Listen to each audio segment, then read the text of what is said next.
Well, good evening, everyone. How are you? It is good to see you, and it is good to be seen by you. I am Bill Sylvie, aka the Dungeon Delver, and I am doing what nobody else dares to do. Nobody's got the guts to do what I do. Nobody does it better than me. That's 5 nights a week of old school RPG goodness for you. And as always, tonight's show is brought to you by our friends at Hellebard Games. Hellebard publishes the modules that they'd like to play, whether it's for Castles and Crusades, 5th edition, or the OSR, no matter what rules are in use. Old school is in play at the table, and you can check them out at their website at hellebardgames.com or pick them up on DriveThruRPG. That's hellebardgames.com. They have some fine stuff, and we like Hellebard Games. But anyway, John Walker, greetings. Good to see you. Love Fist. Oof. Scary. Fierce. Big Yehuda, Damien, Brodo, Jimmy Invictus, Luther Pendragon. Who else is out there in TV land? Paladin ZX. Mark Hoover.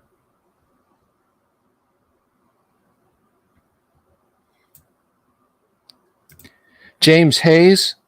Good to see you. Well, it's Tuesday night. We play 1st edition Advanced Dungeons and Dragons on this channel at 9 o'clock. Why wouldn't it be awesome? Huh? Why? Wait a minute. Do you know something you're not telling us? Is it not going to be awesome? I don't think you got any inside information. I know it's going to be awesome. Jeffrey, good to see you. Uncle Brat. You're looking at more than 24 inches of snow by Thursday. I'm looking at 92 degrees Fahrenheit by Thursday. So you have my condolences. And I don't say that to be nasty or to be snarky. Truly, I feel for you, brother. I really do. Mark Hoover. Good evening. But anyway,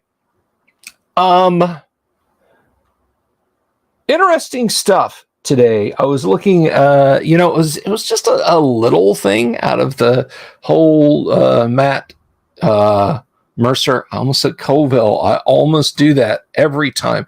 Matt Mercer talking about, am I going to create, or are we going to create our own role playing? They're not. Let's be 100% honest. They're not going to do that. Okay.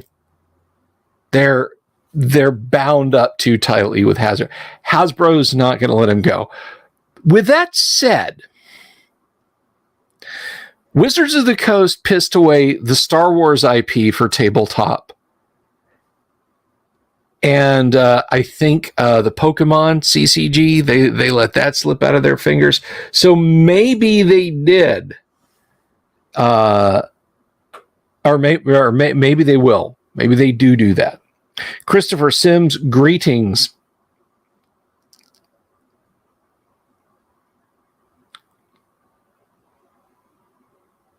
Yeah, I don't think they are. Personally, I think John Walker, I think they teased that just a little bit to kind of, it's a ploy, basically. I've seen it in the IT industry for decades. Companies bound up with Microsoft, or Microsoft being bound up with another company, say, well, we could keep using Windows, or maybe we could just go develop our own product. Now you got some more agreeable terms. Okay, all right. Well, without a doubt, Damien. I think this is the more I think about it, the more I think about it. I thought about dropping a video. So I saw a link today and I started to read it and I decided that it was way outside the wheelhouse of what we do here. And I've been talking a lot about what's been going on, what Wizards of the Coast has done, their attacks on all fronts against the D&D hobby as a whole, and then, you know, them just kind of also helping out, you know, the little hit piece from PBS NewsHour back at the beginning of January. Don't think I've forgotten that, because I haven't. But I remember, I remember it all. Keep it all locked up in here. But I remember thinking to myself when I saw this pop up, it was like 10 ways in which Black Flag is different from Dungeons and Dragons. And I thought that will be interesting. That will be fascinating. And I can make a short little video about that. If Cobalt Press is truly doing something different, because I had heard rumors that their Black Flag initiative was just rebadged 5e rather than a clean breakaway. It was just a rebadged 5e. But then when I went and looked at the article, it was literally nuts and bolts, greebly rules differences, not broad differences like the license is this, and, you know, the way they'll approach creators is this. It was literally like, well, feats are called this, and when you get certain powers at certain, and I'm like, that is not what my audience is about. I've striven to bring you guys, I've strived to bring you guys news on all fronts as I get it about what's going on. And if you're sitting back and you're saying, I wish he would shut up about the OGL and what Wizards of the Coast is doing, because it doesn't affect me. I'm playing Old School Essentials. It doesn't affect me. I'm playing Oscar. It absolutely affects you if you like getting new stuff to add into your games. Now, granted, we can all go caveman. We can get on the paleo Dungeons and Dragons diet and just talk to each other and just play with that set, and with those books. I don't think that's necessarily healthy. All right. And when I back in 2000, 2001, when I looked out and saw just a void and without form, there was no OSR, and I said, I'm going to give people some first edition AD&D modules, because there's no angle of approach. There's no vector of approach to that right now. And I don't want things to fall back to that, where we're all isolated, where, the warp is cut off from us and we cannot journey. So it matters to me. That sort of thing keeps getting done, and it keeps getting published out there. So, Wizard sneezes and we all catch a cold. So that's why I go out and I see these bits of news and I put the videos up. And a lot of people have commented, and I mentioned this. They put, down in the comments, I wasn't aware of this. Thank you. You're now my source. As I started following your channel because you're the only person. And to be certain, as I said last night, I am not the only person putting this news out there. Okay. But I have a good, and welcome, by the way. We're at almost 4220 now, 42 something.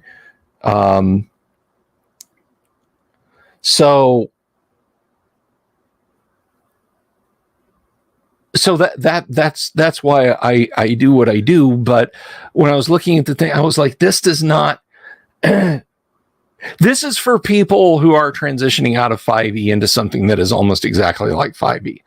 And that's not the lion's share of people.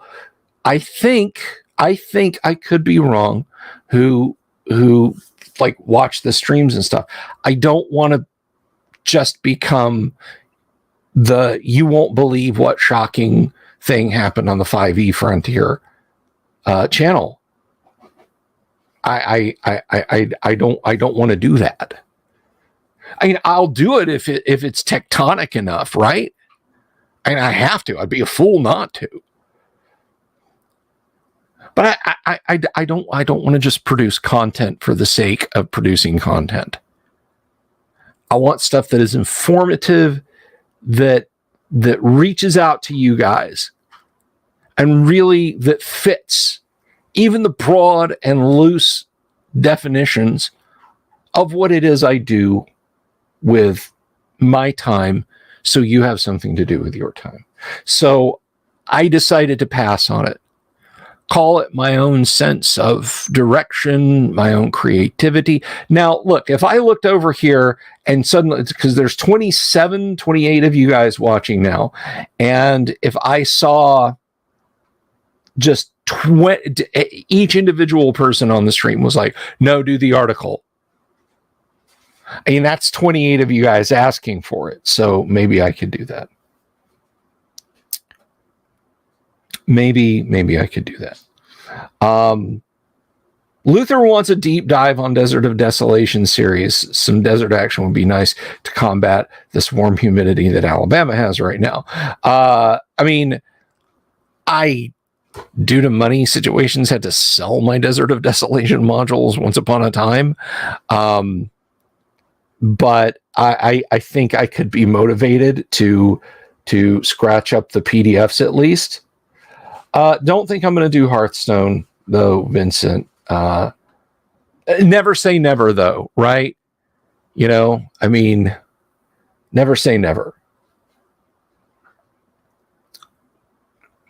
But speaking of cool stuff that's coming up, guess what? This Thursday, the chat and the Discord's own James F. Keck will be in the house. Well, not in my house. He'll be in his house.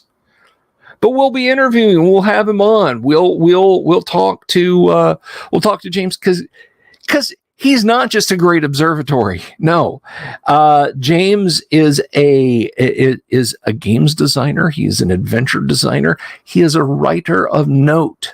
And you might have seen some of his stuff. So we're going to have James on to talk about lots of cool and exciting old school style projects that he's got in the pipeline. I know some of you folks in the chat are also on the Discord, and you've been trying some of his stuff out already. So that is a cool thing that we're going to do on Thursday. So rather than me just making vague noises and waving my hand and saying, Thursday, we'll look at this 20-sided die on Thursday. You know, no, we're actually going to have a guest and some content, and it's going to be good fun. But before we get there, Wednesday, that is tomorrow night, I get to not talk for the 3 hours I'm on because Kyle will be in the house, and Kyle will be running some Classic Traveler tomorrow night. We'll be let's playing some Classic Traveler, and that sounds tres awesome. By the way, that's Spanish for three awesomes. So I don't know what it is in Australian, though.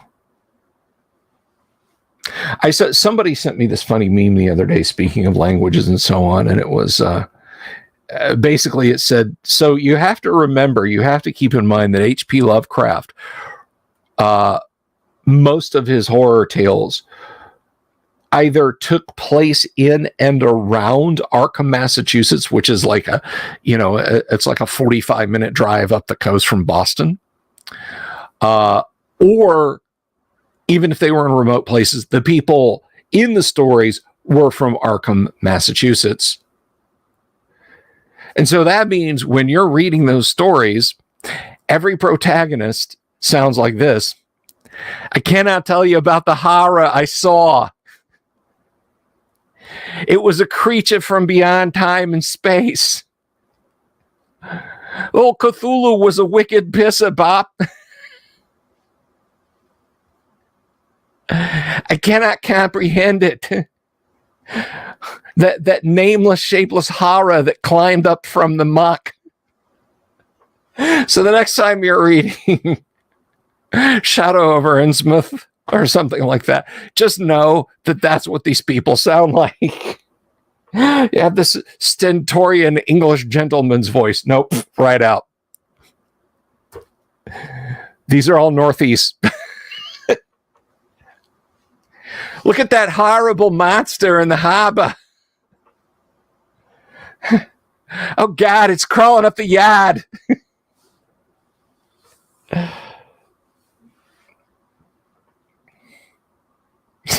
Miko versus the TF2 Scout, yes.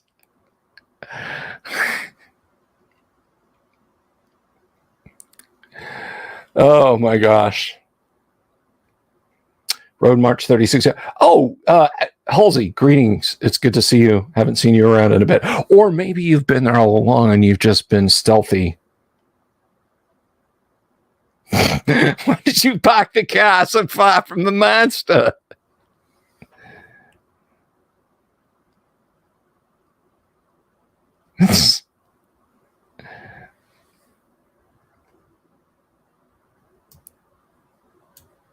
Is the terrible piping, or rather, is the music of Eric Zahn actually the Dropkick Murphys?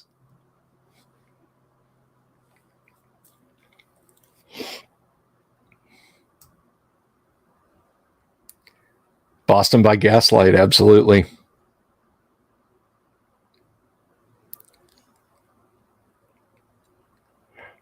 But I will also I'll tell you this. I'm not gonna do that during the Call of Cthulhu game this coming October. So for those of you who missed it this past October, and I know there's a lot of people who are new to the channel. Let me tell you what we do in October. I'll stop now. We did this back in October, and I think it was fairly popular. I think people liked it. For the 4 weeks of October, the Samhain, not the Sam Hain, as I thought it was when I was a kid. We will, for the season of the witch, as it were, we will set aside our Friday Night Gamma World, and we will instead play Call of Cthulhu, classic Call of Cthulhu, for a short, sharp shock. Just a 4-session classic Call of Cthulhu Let's Play live stream. Now, the people who are already in my online stream games have dibs. We had a great cast of players, of investigators, this past year. They get dibs, but if for whatever reason they can't commit, I will let you guys know. And if someone would like to jump in, you need a solid mic. You need someplace quiet, please. Don't do it on the bus or using the free Wi-Fi on the McDonald's or whatever. And we will we will invite you in for a spell. But as of right now, it looks like we are full. But I'm just letting you, because people have asked me, like, is there a tier of Patreons that only get to play in your games online? Like, no, that's not the case. It's just kind of stratified now. Cthulhu's wicked smart. He's a horror from beyond space. You don't know what he's gonna do. He's gonna eat your city. The dreamers will awake.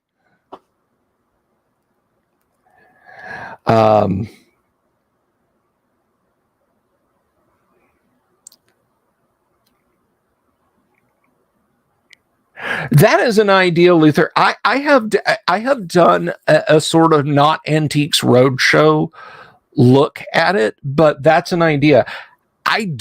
Is the book available as a PDF? Because honestly, holding it up like this to you guys and leafing through it page after page, first of all, it would be murder on my copy, and I don't want that to happen. And second of all, just you guys know how well it works when I try and hold stuff up to the camera for y'all to see. I'm amazed that I'm in focus every night, and I still occasionally have people leave comments under the video, that,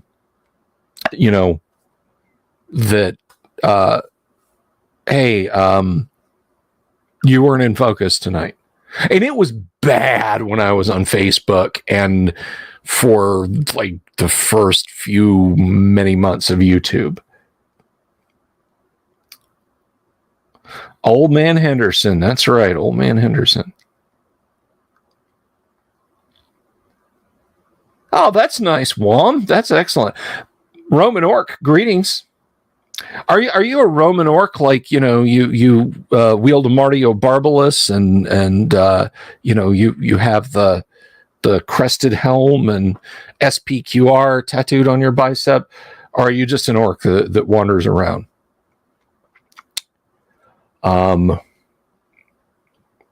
Miss Bella Games, good evening. Oh, hey, channel raid. I need to check something out, but if I don't do it tonight, I'll do it tomorrow night, and I'm going to send you guys on a channel raid. I want you all to go subscribe to a YouTube channel that I recently stumbled upon, and check that out. In fact, let me see if I can find it real quick here.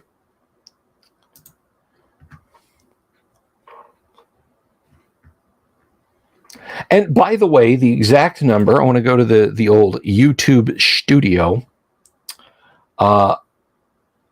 says, yeah, we're at 4216 on the old Subscribertron, 4216. So thank you, everyone who's subscribed today. I saw it jump up from like 4212. That was pretty nifty. So let me do this. Let me go look at ye old YouTube activity, because there's a fun, it looks like its D&D content is growing here, and it's got kind of a nice video. And guys, let me tell you, everybody starts somewhere. Everybody starts somewhere with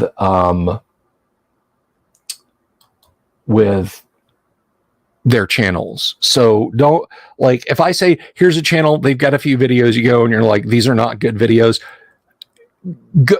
Go dig down into Facebook and look at my videos. Go dig down into yesterday and look at my videos, right?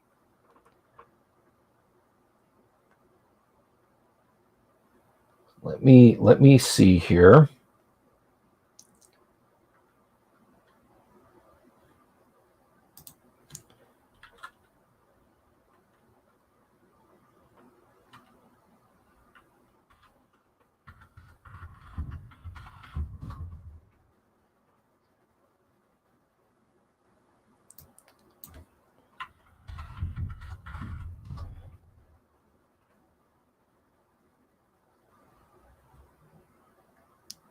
Here we go. I have found it, and I just gotta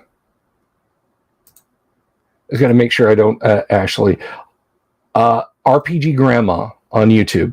RPG GRANDMA. Go subscribe. She's got good content right there. So even if everybody right now, like, I'm not even talking about people later watching this video or whatever. If you go subscribe to her channel, you will more than double the amount of subscribers she has. So check her out. Have I ever found the Lore of the Crypt 5 booklets digest size? Nope, never heard of it. Never heard of it. There is a PDF of Unearthed Arcana. Yes, there is. It's on drive-through. It's available there. And I mentioned this last night. And again, this is something I thought about doing a video on, but I'll at least mention this to you guys right now.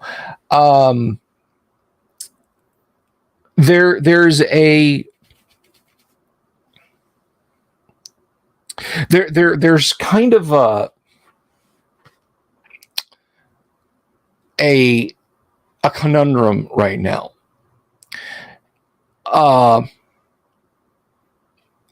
AD&D prices are skyrocketing. So is basic and original, but AD&D is taking it on the chin. Every time Wizards of the Coast does something stupid, which is, a day ending in a Y, it seems like these days, there is a host of price jumps in AD&D stuff. And like back in the early 2000s, $30 would get you a Dungeon Master's Guide, 25 a Monster Manual, and 15 to 25 a Player's Handbook of varying condition, but you could lay your hands on them. They're not scarce. They're not rare. Greetings, GM Vand. They're easy to come by, but people are, with what Wizards of the Coast has done lately, and more interest going in it now on eBay, the prices are going through the roof, and I'm going to do a little video about that tomorrow. So the obvious easy solution, of course, is that you go to DriveThruRPG, you buy the print-on-demand PDF, and you get it printed.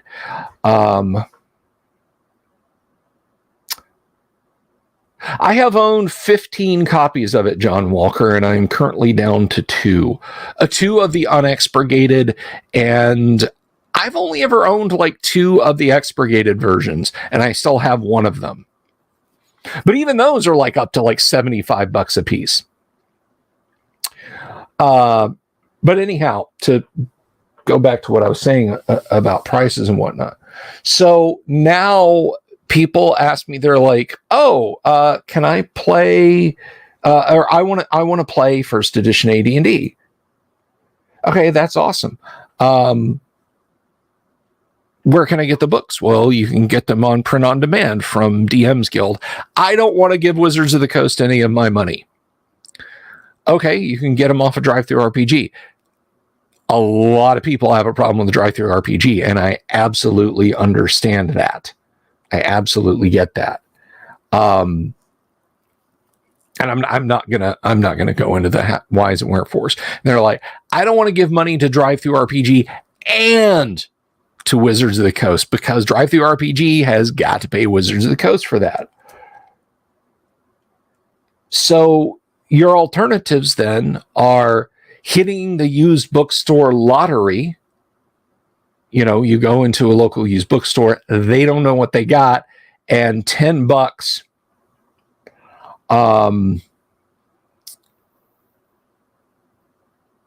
$10 for a hardback book. Or you find a friend who has some that they're just willing to give. Back in the early 2000s, there was a guy on EN World who was saying that he was interested in AD&D, but he couldn't find the books. I sent him a stack of beat-up modules, Players, Monster, and Dungeon Master's Guide. I just bundled it up, and I mailed it to the guy. And I was, here, take it, enjoy.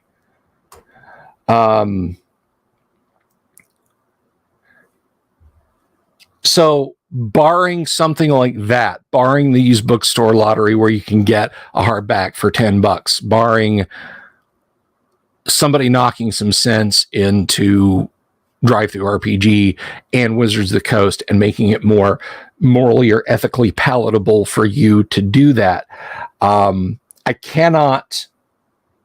will not condone piracy of something that is regularly available. I won't.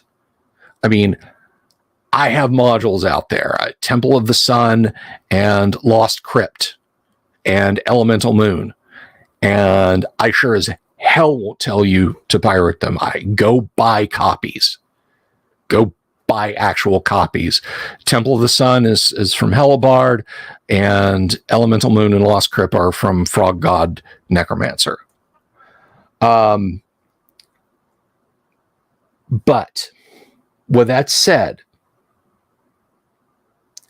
if you find them, if you find the PDFs out there on the internet,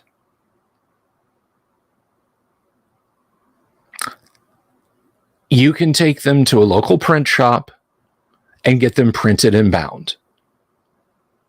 If you find them. Now, I still intend to, every time I get around to thinking I'm going to be able to do it, something comes up. Those of you who've been following the show, you know about the travails and problems and everything that has beset me, and I get slowed down and I don't get around to doing what I talked about a year ago about now, or it may have even been longer. Hey, Imperial Ramblings, welcome, welcome. Ken Robeson, good to see you. Of course, I prefer a physical book too, Road March. I absolutely prefer a physical book. If I'm running a game virtually, like I'm going to in a little less than half an hour now, electronic books are a must. Slade Wilson, greetings. But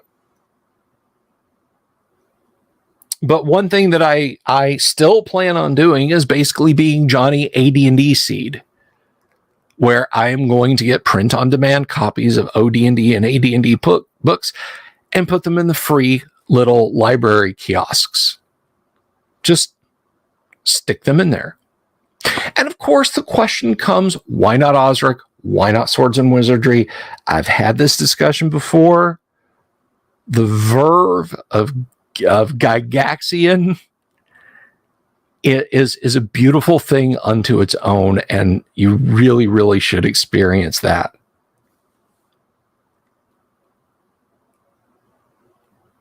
So right now with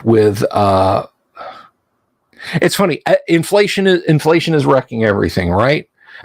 Don't worry, I'm not about to go political, but I just think it's funny. There's something completely unrelated to supply chain issues, to our toilet bowl swirling down economy, is also causing the inflation of classic D&D. Everything's getting more expensive. Regardless of what's causing the inflation, everything is getting more expensive. What a pain in the keister.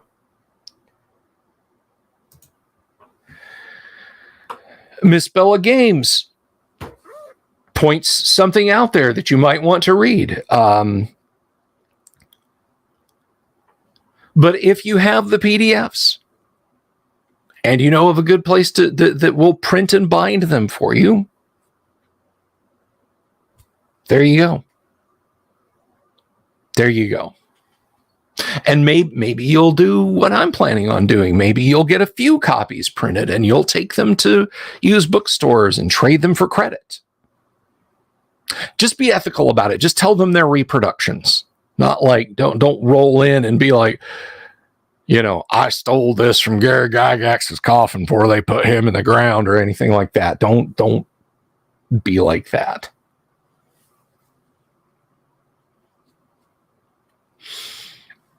So there are still ways to get and play classic first edition AD&D if you have some problem with Wizards of the Coast and Drive-Thru RPG, and I understand that you do.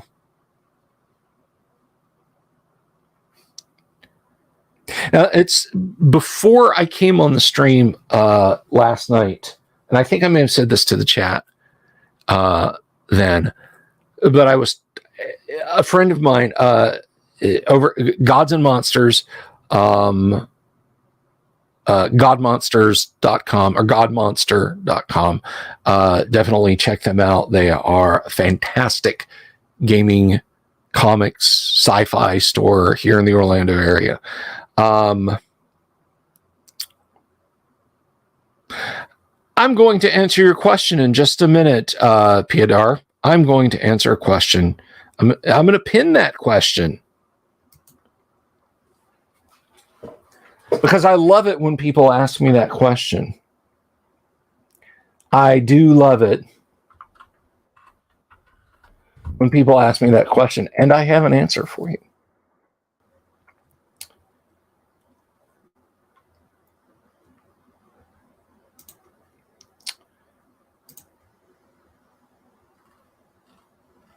But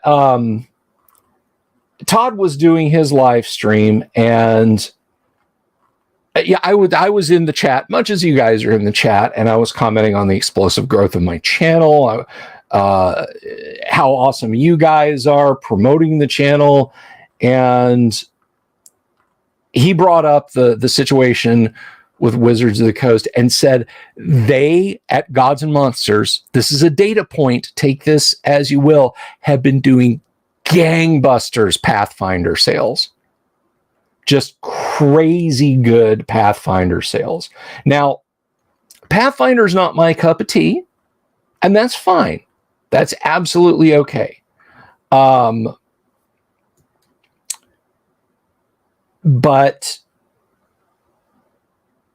that's just, like I said, that's a data point. And you can take that. You can say, well, Bill, that's just one thing that doesn't really matter. But I think it says something when a retailer says more Pathfinder's been moving than D&D. And then he's been going through a lot of it. And Stirges, Todd is not a grognard in the same sense that I am. He likes his gaming. And Todd's thing is phase rip. Todd is a big fan of Marvel superheroes, but he knows his stuff about tabletop gaming in general. He has to. He sells it. But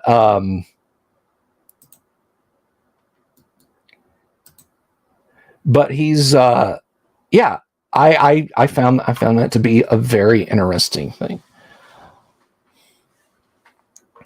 Only 5.7K till Guac.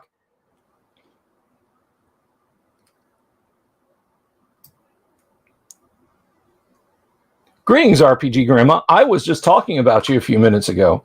I sent people to your YouTube page because you have neat stuff on your YouTube page. But I'm going to answer that question. But I never said it quite as well as I did once upon a time, and I'm going to share that with you. Assuming I can find it, and it doesn't take me forever.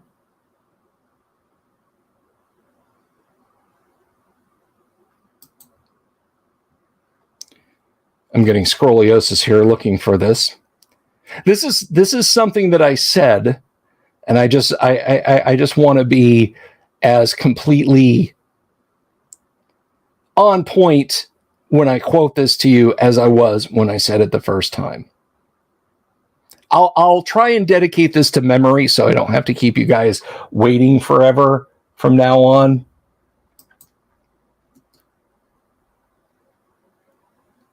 But I'm looking here.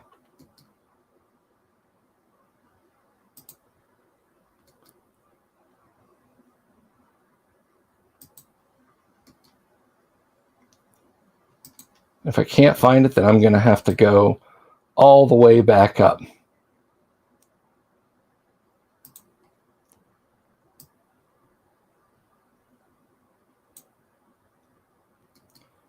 I'm looking.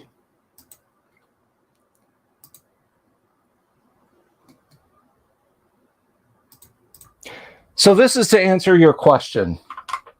This is to answer your question, Pedar. Why I love first edition Advanced Dungeons and Dragons over all the others. To me, first edition AD&D is Led Zeppelin and Black Sabbath. Not perfect, copied here and there and dabs in other place swaths, but nothing has brought it all together like AD&D. Other editions are too clean for me. AD&D is the edition that mentions drugs, torture parlors, and drow cities, blood magic, has naked chicks in the books, the demons on the cover, the blood dripping off of the swords. It's the one written in High Gygaxian, the one that dares you to take a bite of the apple and see eternity. AD&D has Tomb of Horrors, the first and the best, baby. No save or take damage here. Your characters will freaking die if they mess up. Against the Giants, White Plume Mountain. It's the D&D of Greyhawk, the proper Greyhawk, not just a generic fantasy setting occasionally and blandly filled in by a revolving door of authors. It's got Assassin's Guild, thieves, not rogues, and half-orcs, because, man, Gary told us orcs are fecund and sent us to the Websters to find out what fecund meant. It's where the black magic is and will be forevermore. And that is why I prefer first edition Advanced Dungeons and Dragons over all the rest. And I hope that answers your questions. I hope that answers your questions.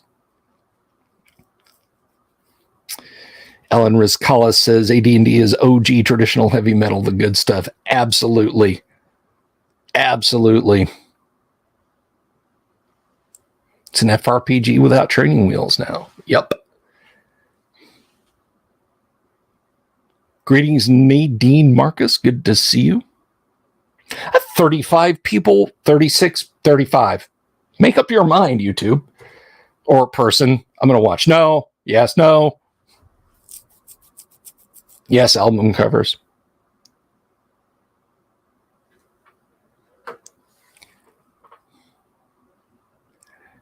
Ken Robinson.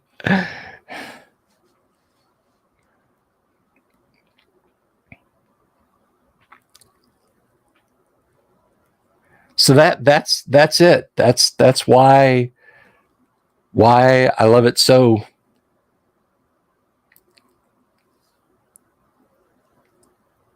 Road March says, I have you a naked woman, ADD.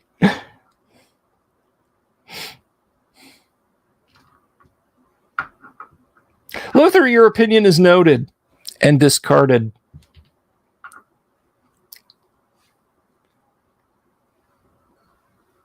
Hello, wave of mutilation. So, I mean, there you have it. If your takeaway is that AD&D is just a mess, I mean, I don't know what to tell you.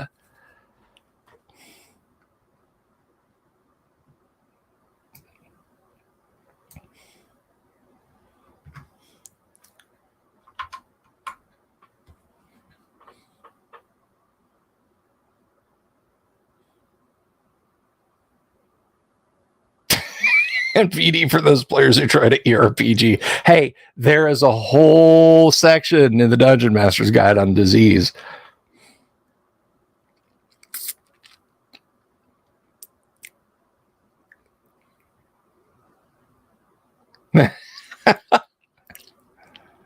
Orcs have rights and a few good lefts if they're wielding two weapons.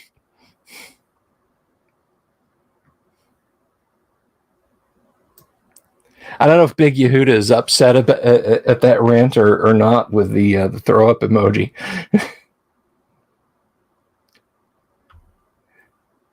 We're rat lycanthropy. How about contracting we're rat lycanthropy? That can be a thing. That can happen.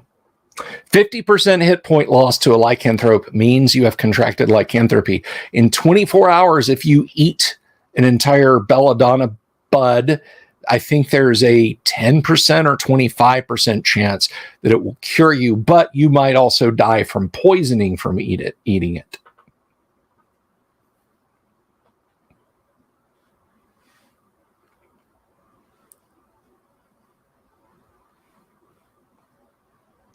Mod Hunter 42. AD&D was your first. Love the 40 radius fireball that was compressively explosive. Oh yeah, gotta love it. Got to love it. So, oh my God, John, that I am both intrigued, frightened, both of those. Intrigued and frightened.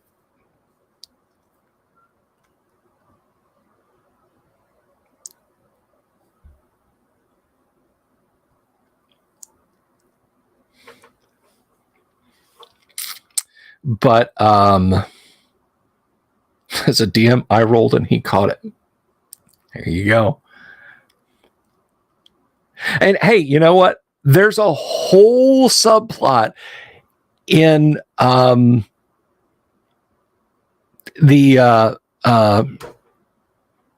Fafhrd and Grey Mouser book, where Fafhrd is amorously pursuing a were-rat princess.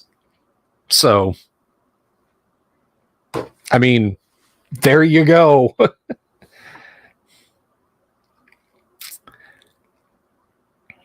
Hisvit, yes. Hisvin, her father, the head of the were-rat cult, for lack of a better term, that is trying to basically seize power of Lankhmar, and his daughter Hisvit, and her maidservant Frix, which Mouser is pursuing. So the fireball, the easiest way to do fireball math, and when I figured out, yeah, Fafhrd did. Now, to be fair,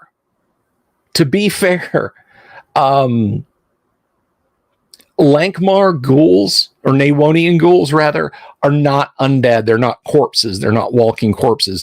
They are transparent skinned cannibals. But they are quite alive. They don't do what AD&D ghouls do. There is a separation mentioned in Deities and Demigods about what they do. So here is simple and easy to remember fireball math. It's 33,000 cubic feet. That's 33 10 by 10 by 10 squares.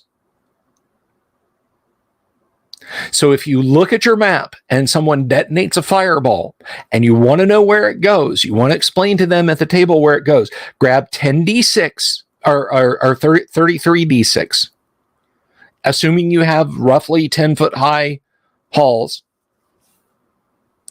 and just set down the dice to indicate every place the fireball is going down.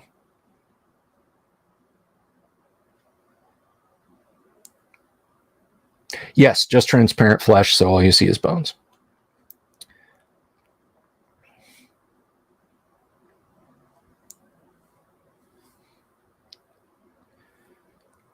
Yes, she referred to Fafhrd as her mudman. Yeah, fireball is loads of fun. Here's the funny thing about fireball in AD&D.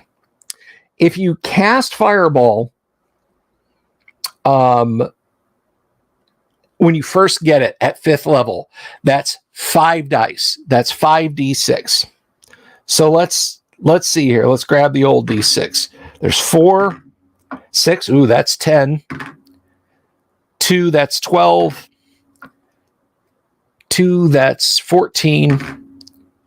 And 5, that's 19. A 5-die fireball averages 15 points. That was a little on the high side, but a 5-die fireball averages 15 points. Save for half is 7. It's 7 points over 33,000 cubic feet, but still, gnolls, bugbears, that maybe even some more powerful orcs, not goblins, not rats, not kobolds, maybe hobgoblins, ogres, They're going to laugh it off. You're like, ow, that really stung. You won't do that again. So you get it up to you get it up to 12th level, 12d6.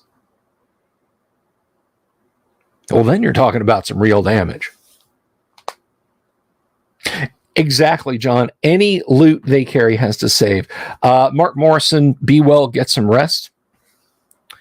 Have a good evening. Thanks for hanging out.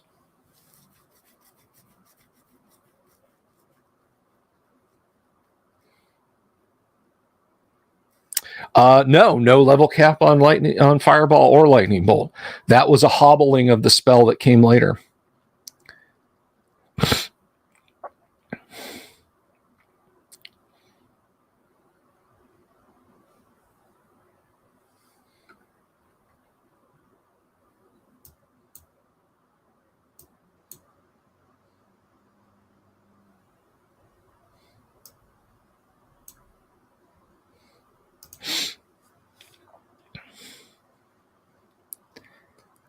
Well, you got to give it a save. I mean, hey, it could make its saving throw of 20.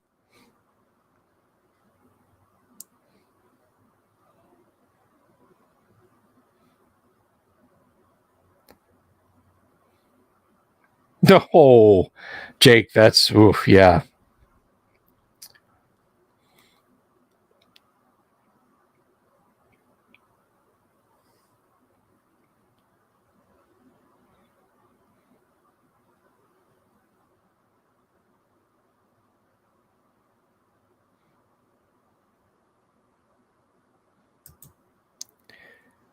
So we are just about coming up on time to play. We've got a few minutes. That's right, Alan. It is. It's just better. Lightning bolt can bounce. Yeah. So lightning bolt is like if you compress a fireball into you detonated X away and then it comes roaring back up. It doesn't do more damage on the roaring back up. Lightning bolt can recoil multiple times, inflicting more damage. So in that, it is more dangerous. Joshua Garlock, greetings. Greetings. Good to see you.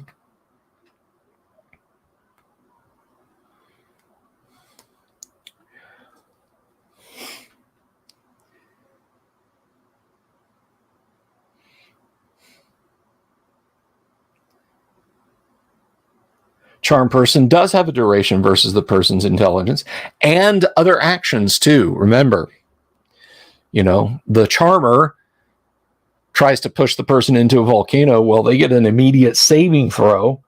Hey, you're not my friend at all.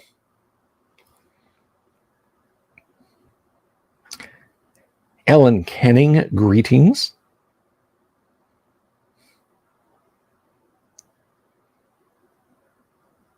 $30d6 in hero system. That sounds about right.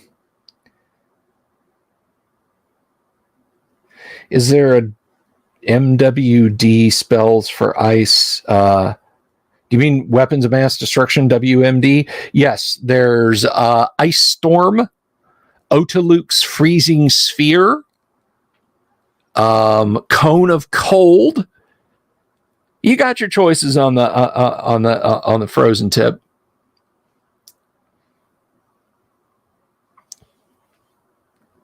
T. Smith, greetings. No problem. Yes, I am familiar with Girl Genius. I read that for a long time, and then I put it down, and I haven't gone back to it. I should get caught up with Girl Genius one of these days. I don't even remember where I left off. I'd probably have to start over. But yes, that is Phil Foglio of What's New with Phil and Dixie. I am familiar. I actually knew Phil Foglio from Warp Graphics before I knew him from Dragon Magazine.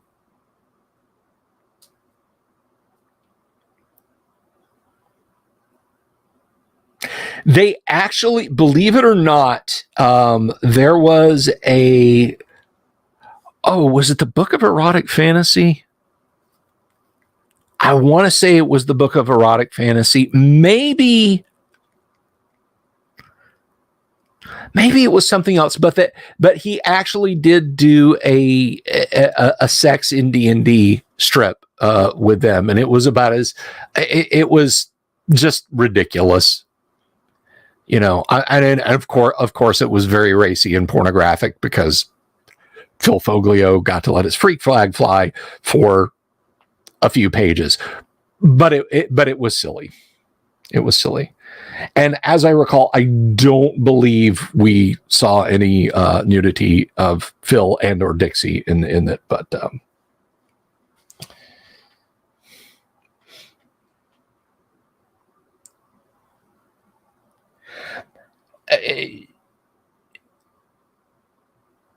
Luther mentions steampunk. Yeah, so the steampunk genre really got started by Bruce Sterling and William Gibson when they collaborated on a book in the 90s called The Difference Engine. I was huge into William Gibson at the time because in science fiction, his Sprawl books and then later his Bridge trilogies, those rode tall in the saddle, and I could not get enough. So evocative, so descriptive. I mean, it just amazing works from William Gibson in those. And so here comes Bruce Sterling, who everybody had been telling you got to read Bruce Sterling, you got to read Bruce Sterling, you got to read Bruce Sterling. He and Gibson collaborated on a book, and I got a lovely first edition copy, and I read it in a weekend, and I could not today tell you what it was about. Something about steam-powered analog computers. The Babbage engine got built in the 1800s and created an alternate reality where England forced the United States, like basically England backed the Confederacy to make a weak rump state out of the United States. But that wasn't the main plot of the book. The main plot of the book was just some weird stuff about a computer virus that could actually wreck a steampunk computer. And to this day, I still have no friggin' clue what that book was about. But it kickstarted the steampunk genre, and it has it's just I didn't care for. I felt like I'd wasted the $19.99 on that hardback. In fact, I sold it eventually. I sold it to a used bookstore because I knew I would never, ever read that book a second time. It's not my cup of tea.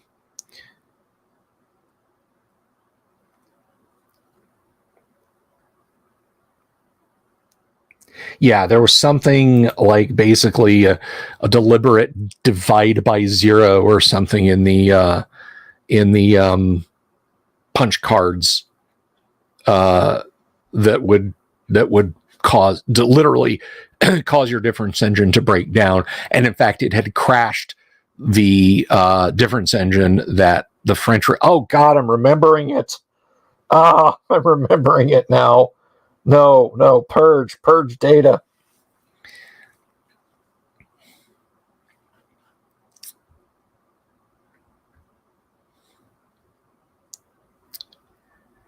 Anyway, I'm just catching up on y'all's comments here because we're going to get started in a couple of minutes.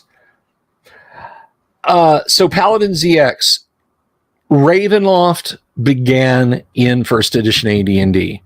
It was its own standalone thing, and it has it was in Forgotten Realms, and then Barovia was its own thing, and then it was just the world of Ravenloft when for a very little while White Wolf had an impressum that made third edition fantasy stuff back in the early 2000s, and they handled it because, hey, Vampires is going to do that better. I think there were 7 myth books, James Seymour.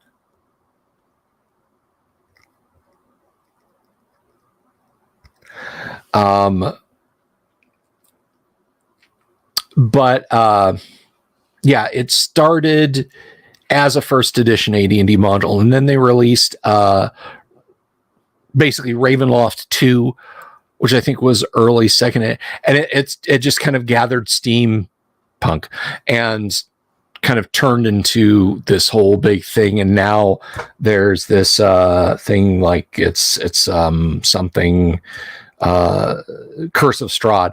The reason I know that name is I put on the YouTubers who read the rage bait stories from Reddit about I had such a horrible time and now I'll never play D&D again, the RPG horror stories.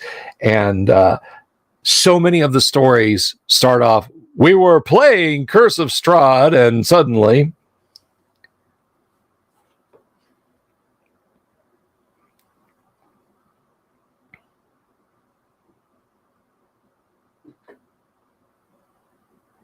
Oh, you're quite welcome. You're quite welcome.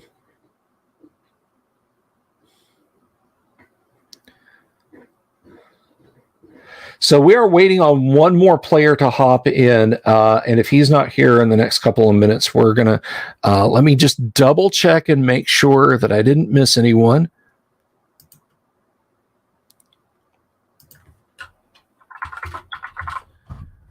Just another couple of minutes and then we'll go ahead and we'll get started, because tonight, and if you're just stopping by and it looks like the audience, the seats have filled up quite nice. I could fill a small lecture room, like a classroom. We would be very cozy in the average size classroom with the number of people that are here. Well, 3 people just got up and left. The professor's not starting. We're just going to go. Screw this. We're going to go to the Coke machine. But and that's really good. But we're going to get started in a couple of minutes because I have Mark, Baron Von Headbanger, and TK are waiting out in the green room, and then we will get going here. Have I played Dungeon Land? I have them, I think. I'm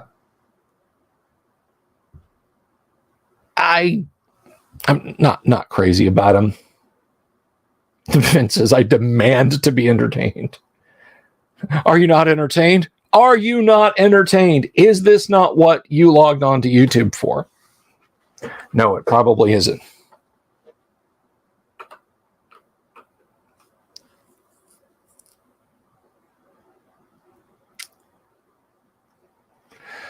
So we'll get rolling here, I think, yes, in the next 30 seconds or so, and we'll welcome our group in, and then we're going to get cooking with gas.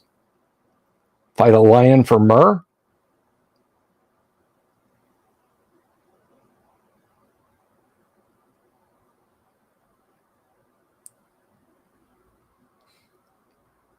They are lethal modules. Not as lethal as I would dare say, Isle of the Ape. Isle of the Ape is basically meant to just break players and all their belongings. Oh, you have a 14th level party on average, and you just want to get rid of all of their stuff and possibly kill all their characters? Send them through Isle of the Ape. Send them looking for the Crook of Rao. Oh, all your gear got wrecked.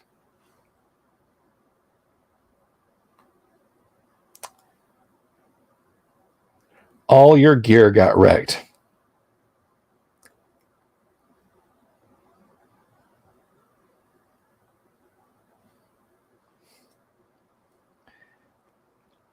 That is what that module does.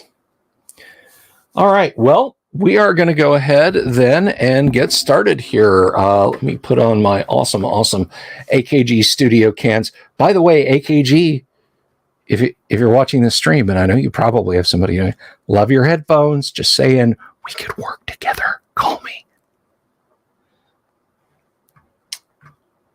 And let us welcome to the chat the question mark, played by Mark. Baron Von Headbanger as Cork the Paladin. Cork the Paladin. Fuck. And the one and only, the inimitable TK as Sir Outlier, the handsomest dwarf in all of Greyhawk. Welcome, gentlemen. Welcome, one and all. It's been a while. Who the hell are you? Who am I? It's been a minute or two. What's this? Yeah. I roll a what-sided die? Yeah, what? Dungeons and what? What and Dragons? What and what? Okay, so somebody bought life insurance? That's what, when I rewatched last week's episode, that was basically what I got out of it. So the crux of it was the party went to the bank to retrieve Abner's belongings. And Abner, poor Abner, may he rest in pieces, left a considerable last will and testament. What he did not leave, however, was any way of validating and identifying that. Fortunately,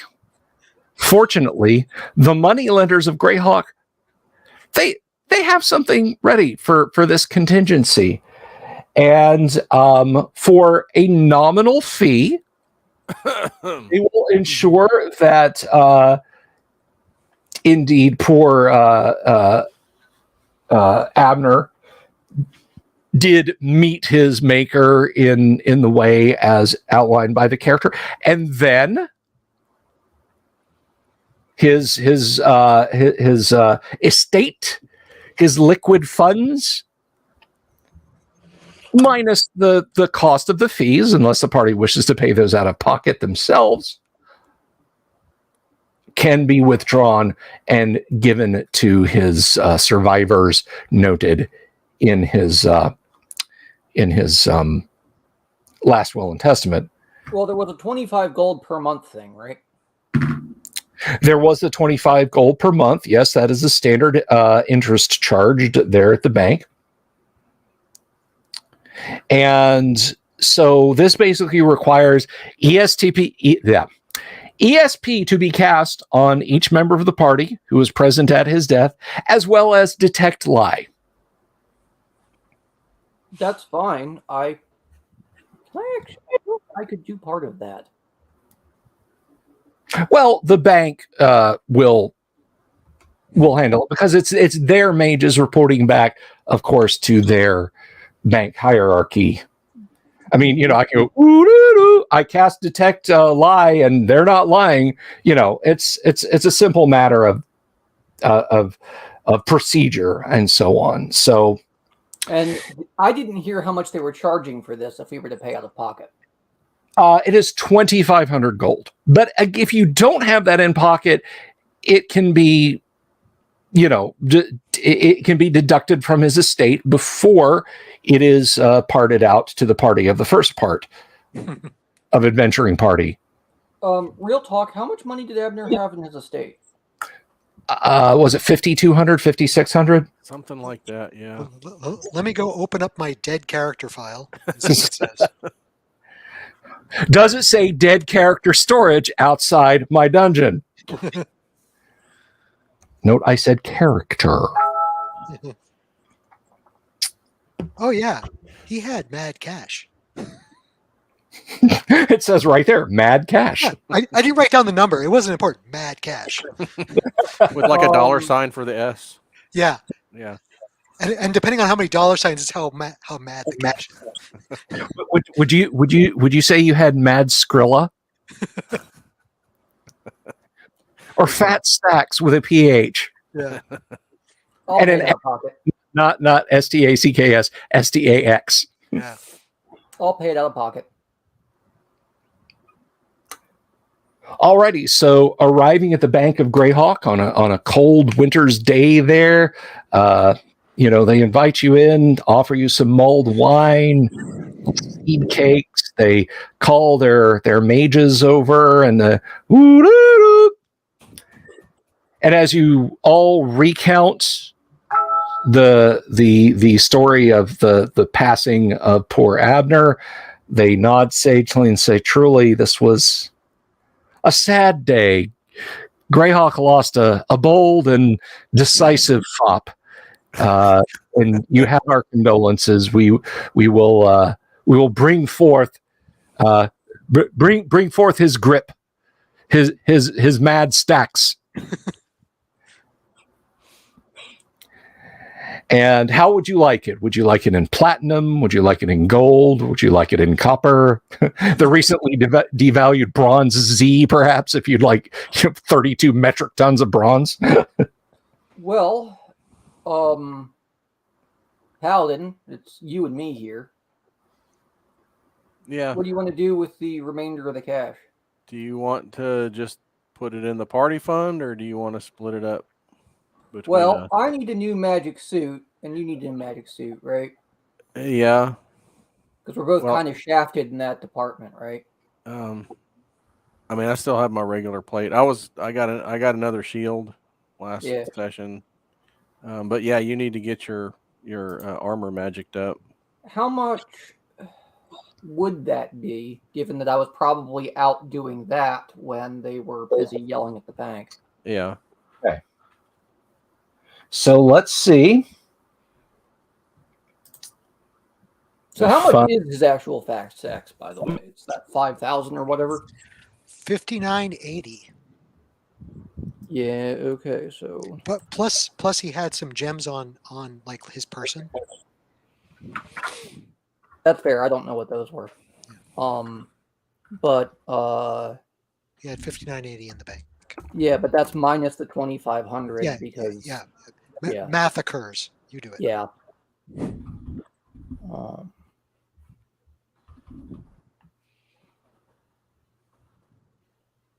So 3680 is what our net positive is.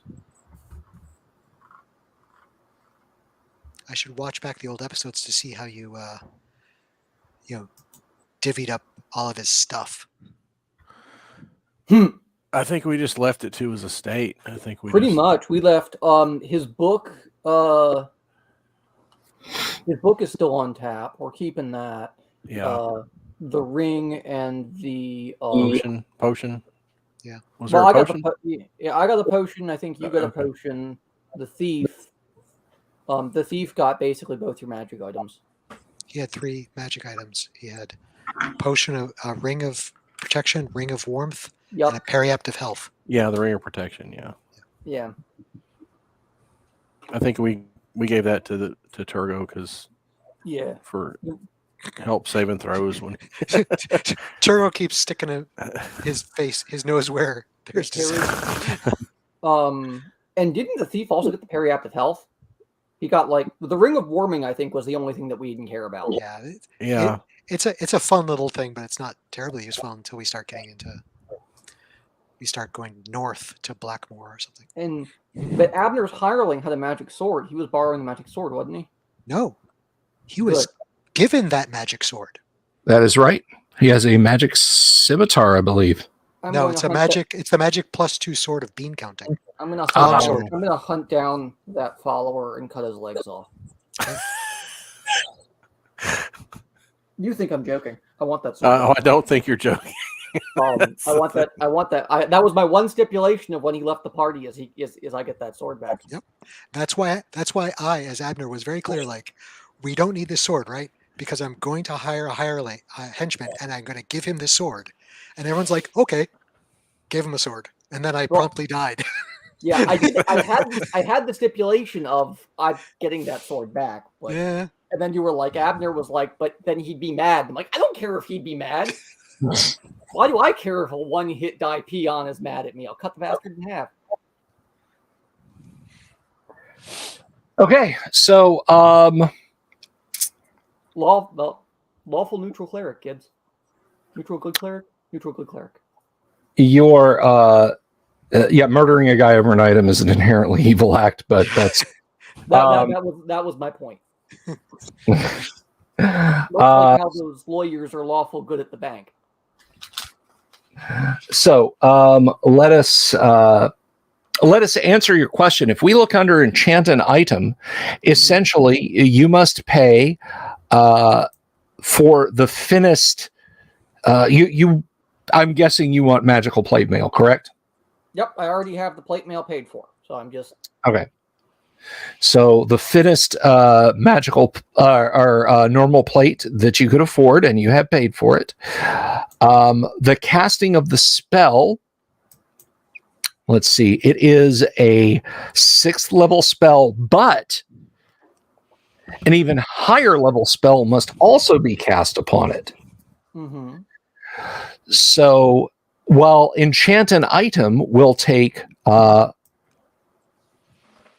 2 plus 1d8 days to perform, assuming the item passes the test, and cost a mere, I think, 6th level. So that would be, somebody help me out here. Magic users cast 6 at 16th level, 15th level. I thought it'd be more. I thought it'd be more at like 13th, but sure. Let me flip to the right page. I'm flipping. I'm turning. I'm flipping. 6th Costing level, 6th level spells at level 12. At level 12. Okay, so that is 1,200. However, permanency must also be cast on it, or else you'll have magic plate for about a day. And then it's very pretty mundane plate. Yep. So permanency.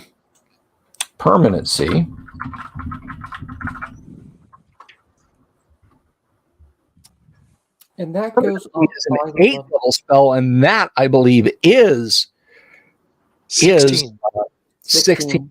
Yes. So Yes, you would be looking at that, but there is a cost on top of that because permanency may cost the magic user a couple of years of his life to cast it. And that is a very costly thing to a magic user indeed. So I'm sorry, not a year of their life, a point of constitution. If they roll a certain percentage. So essentially you're looking at 1,300 and what do we say, 16 I have 2,800 total is the current running total. It's 1,200 plus 1,600. Okay. And to have a magic user ready to have a point of constitution restored by a restoration spell. Just do some push-ups. Yeah, just don't skip leg day. They're too. Have an inhaler, kid. So you will need to. You will need basically to offer quite a bit of weregild, but you have a fairly high charisma. If you wish to, restoration is a 5th level spell. Is that right? No, restoration is a 7th level cleric spell. I believe. So that's another 1,400 on top of that, give or take. No, restoration has a very specific cost outlined in the Dungeon Master's Guide. If it's needed.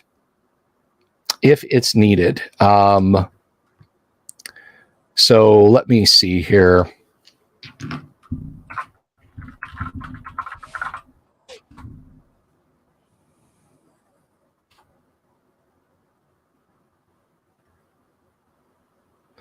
Okay. Basically, I make a D20 roll for him, a saving throw, if you will, and it's a 2 or better. So he's only got a 5% chance of that permanent charisma loss. So if you want to have your armor enchanted. How much would it be to go for higher than +1 then? So it would be, because it's +1 is 1,200. I will say that whatever I roll on time, add another day to it. That's fine, but I'm referring to cost to cast the spell.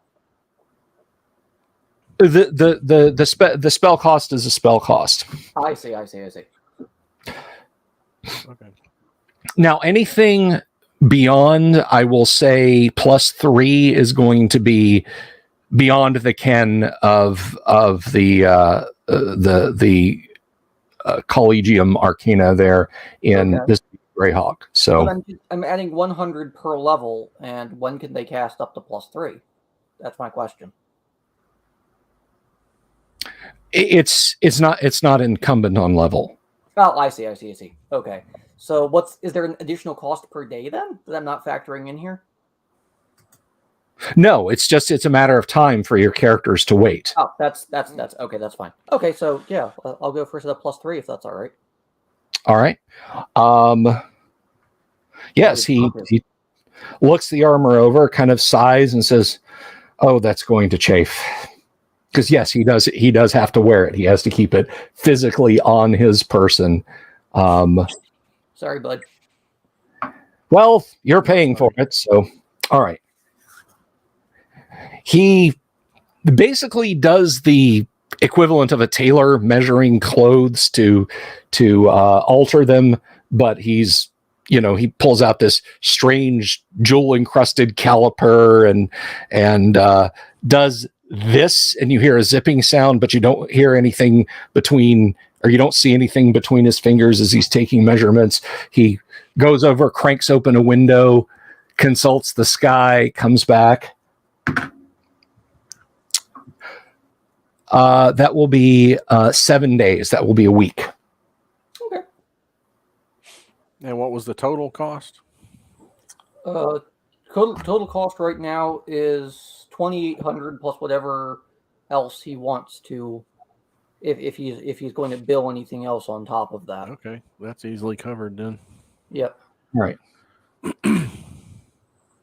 Well, he says, I have to focus on this 8 hours a day, every day for the next week, exclusively. So if you would please go, and I will, if you return here to the Collegium Magica,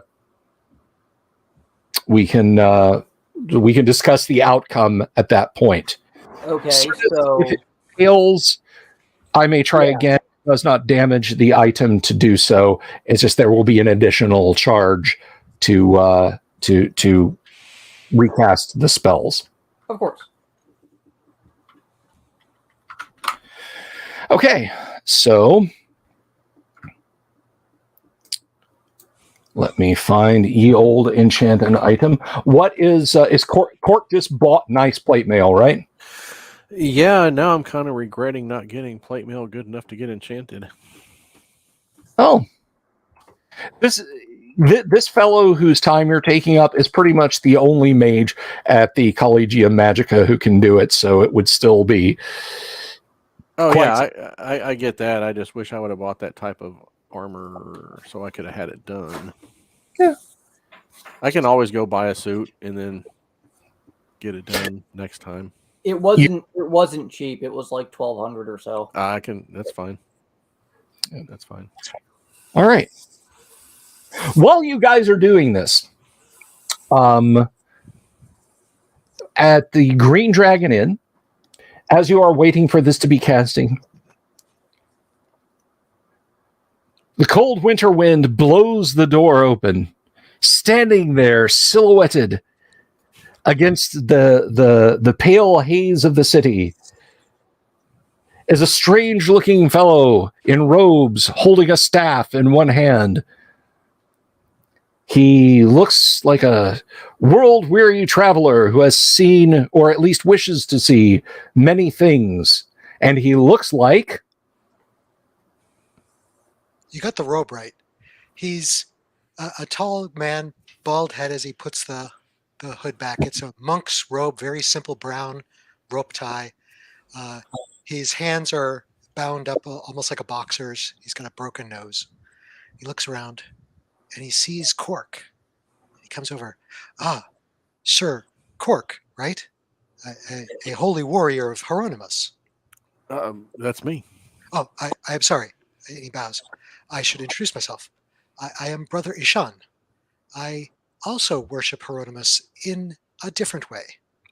I am his weapon. Oh, I got a bro. All right. I I wonder if I could adventure with you and learn. Absolutely. Thank You you. are most welcome. Thank you. So And I've heard much of you at the temple, and I've heard of your companion. And he turns to Outlier and speaks Dwarvish, perhaps with a not a great accent, but he greets you warmly and formally. So we have 3 holy warriors here on, I wouldn't necessarily say a crusade, but at the same time, I would have to think one thing. Of the vinegar tasters, which are we? I'm not familiar with that Dwarvish idiom. Oh, sorry. No, that's the closest real life thing I can think of would be an example of the vinegar tasters. The idea of Confucianism, Taoism, and Buddhism, and the 3 different. It's a very famous Chinese painting, and you have the heads of each of the 3 sects, basically saying one says the vinegar is sweet, which I believe are the Taoists. The Confucians say no, the vinegar is sour, and then of course the Buddhists say that it is neither sweet nor sour, it just is. And I would think of the 3 of us, right? That's where my mind goes. Hieronymus is the god of battle. Mm-hmm. I am a weapon. Let me just put it that way. So the vinegar analogy was entirely lost on you, I see. Okay. I guess it was. Damn, I thought monks were smarter than that.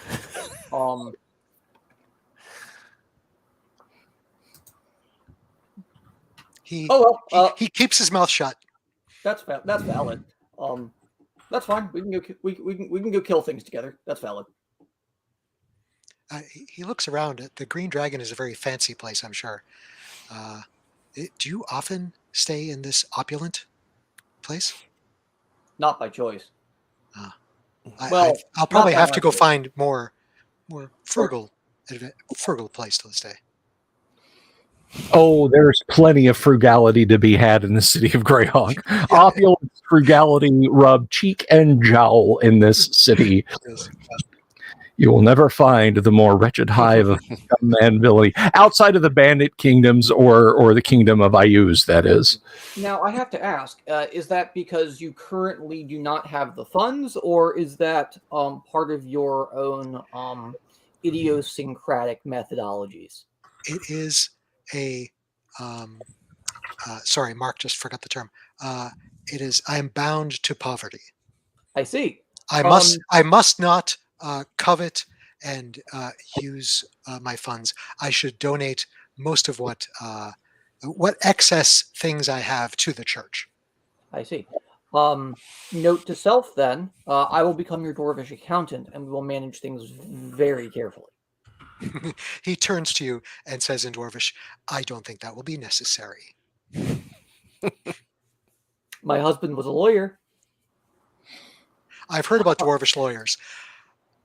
I am sorry if you say he was a Dwarvish lawyer. Yeah, our previous adventuring member, by the way, just as you're aware what you're getting into, was turned into a pile of yellow mold. That is unfortunate. Now he wasn't turned into a pile of yellow mold. He just, inhaled all the spores and died of instant. He just wasn't careful about his breathing. Also, does that mean we all have a method of being immune basically to disease? I have my autoimmune system. I think monks are immune, aren't they? Not at first level. Well, yeah, but I also don't know what level you are. Paladins are immune. Yeah, paladins are immune, but I also didn't know what level you were. As far as I'm, I talk a big game. I'm first level. Oh, I'm sorry for you then. Yeah, I know. Can you at least use a sling? No. Oh, you notice he's got over his shoulder. He has a quiver with some bolts, quarrels in it, but no crossbow. Do you throw them? No. There was an unfortunate man who needed the crossbow more than I did, and so I'm sure I'll be able to get a crossbow eventually. Oh, okay, we need to buy him a crossbow. I think Outlier actually had a spare if that didn't get sold off, but that'd be back at the Longhouse. Abner sold it off at some point.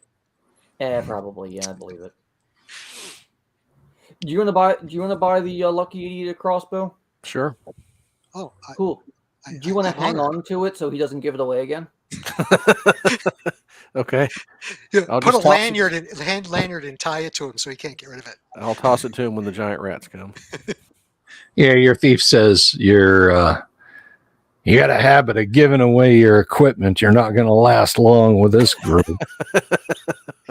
I tend not to give away my equipment to people that do not need it. I think you're all very capable. You're going to need it more than anybody else. I have. You gave him the crossbow, but not the bolts. He had some of his own. What? Do you think I'm stupid? Yeah.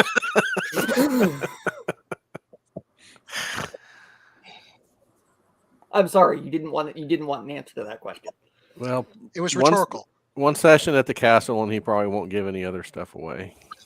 I don't speak rhetorical. I speak Dwarvish. It's little known fact. Dwarvish has no rhetorical constructs. It's all very literal. It is structured like Arabic, so it would either be all rhetorical or none, I would think. So if you buy me a crossbow and a couple bolts to fill the quarrel, it's like 13 gold. Okay. Done. So I'll write down crossbow and a couple more bolts and take off 13 gold. Thank you. Where did... Oh, I know where it is. Hey, did he have that armor like there that was ready to be enchanted, or did you have to get it made? I had to get it made. Okay. Well, I'm gonna go to the armorer and get that started then. Yeah, it was somewhere around 13 to 1600 gold and took somewhere in the neighborhood of 3 weeks. Okay. That's fine. I did not take exact notes on that subject. I didn't foresee having to buy myself new plate mail. Well.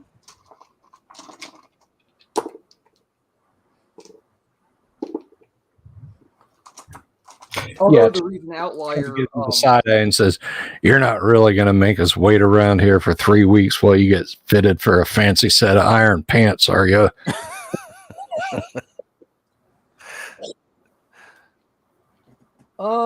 That depends. I noticed you laughed. You didn't answer my question, holy boy. The answer is yes. If needs be. You, oh mighty thief, made me crawl through a sewer for the sake of nothing and your paranoia. No, we'll go do stuff while I didn't hear any complaining when the money was being spent. The money was being spent at the money we got from entering the sewer, not exploring it. There are two things I hate in this world, one of which are sewers. Noted.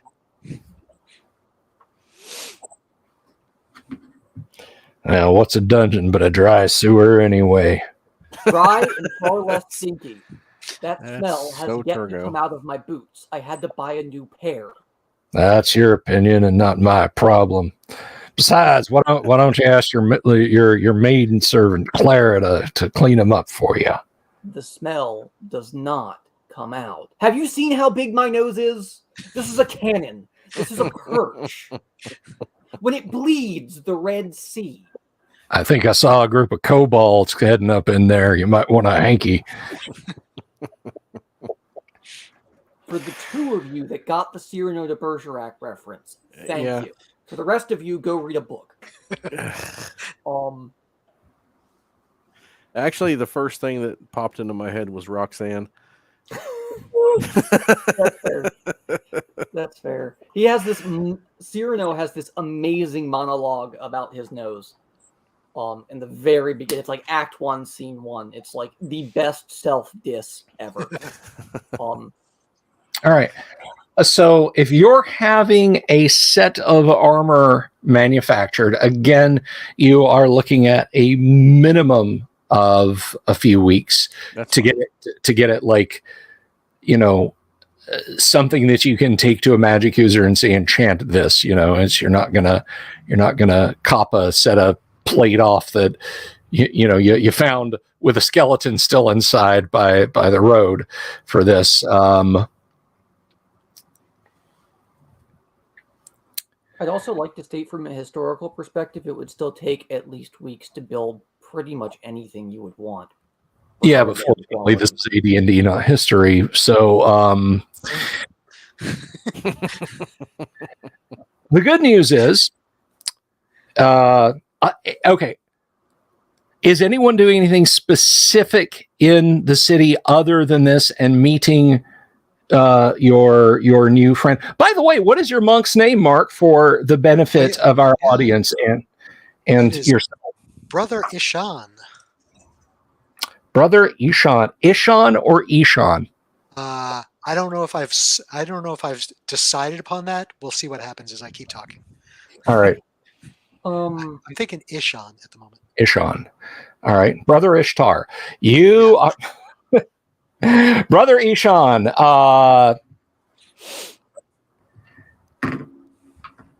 If the paladin is buying you a crossbow while he's out getting fitted for a brand new set of plates to get enchanted. Yeah, I mean your trip to a warehouse to purchase the items is entirely uneventful. Okay. They are doing a brisk trade in goods to would-be adventurers and whatnot there.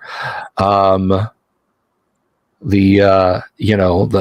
motto over the weapon shop there, emblazoned in common, elven, dwarven, and you imagine a lot of other tongues, is the right to carry a weapon is the right to be free. And hats off to anyone who got that reference, that literary reference. Yeah,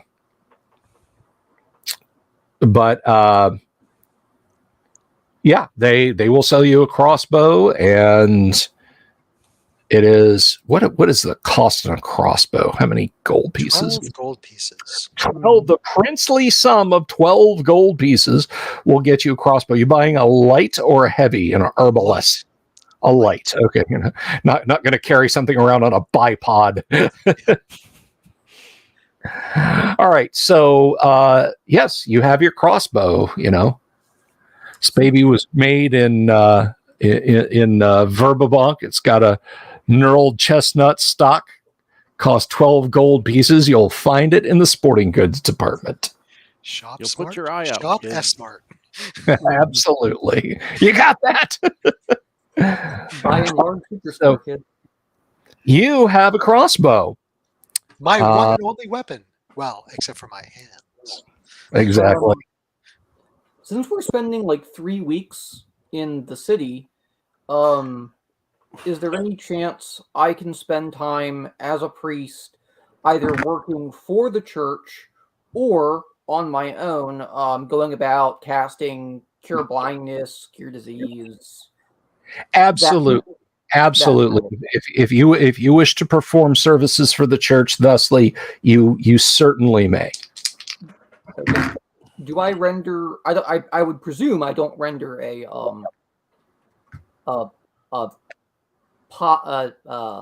benefit from that, really, unless are they paying my lodging for those days or yes. what? Yeah. Oh yeah. They'll give you a cell, the whole 9 yards. Okay, salary. They'll give you a cell in the whole 9 yards. That's valid. It's Okay. a big sell. Yeah, that's fair. That's all.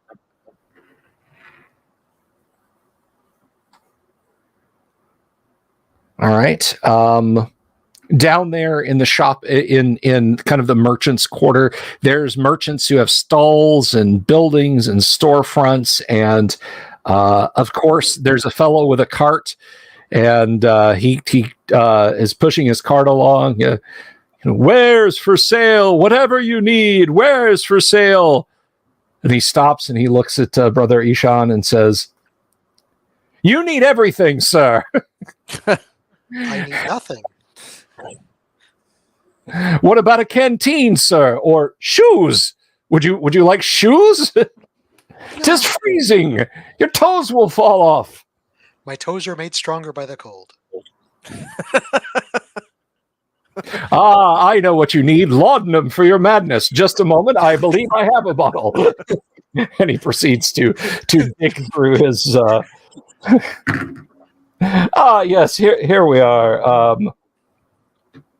And yet he pulls up a large bottle that's got a piece of parchment stuck to it, and the print is so fine from here you can't tell, but surely it must be extolling the virtues. And he launches into a description which begins to draw a crowd of folk around you and Cork who are listening to him say, "Ladies and gentlemen, this tincture, this extract, this draft, this dram can not only save this poor deluded religious fool," pointing to Brother Ishan, "from marching around during these coldest of months unshod. It will change his fortunes with regard to everyone he meets. For a mere 5 coppers a bottle, this extract of Dragon's Eye can put spring in your step." And he launches into a whole spiel, and they're oohing and eyeing, and he says, now you, good sir, our bereft and destitute pilgrim, would you step up here, please? Very well. He steps up. Now, what's your name, friend? If you can get half a bottle of opiates, Brother for 6 Ishan. coppers, You hear that, folks? He's so poor, and he sympathetically claps you around. He wasn't even given a name. He is just Ishan's brother. And there's, poor fellow. I tell you what I'm going to do, because I like the look of your face. Is Brother Ishan, does he have a tonsure, or is he completely bald?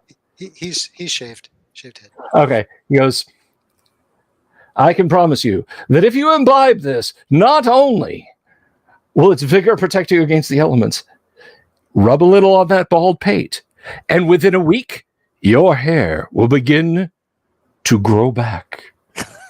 My hair grows back sooner than that if I don't shave. You see, folks, it's working already. He said his hair will grow back.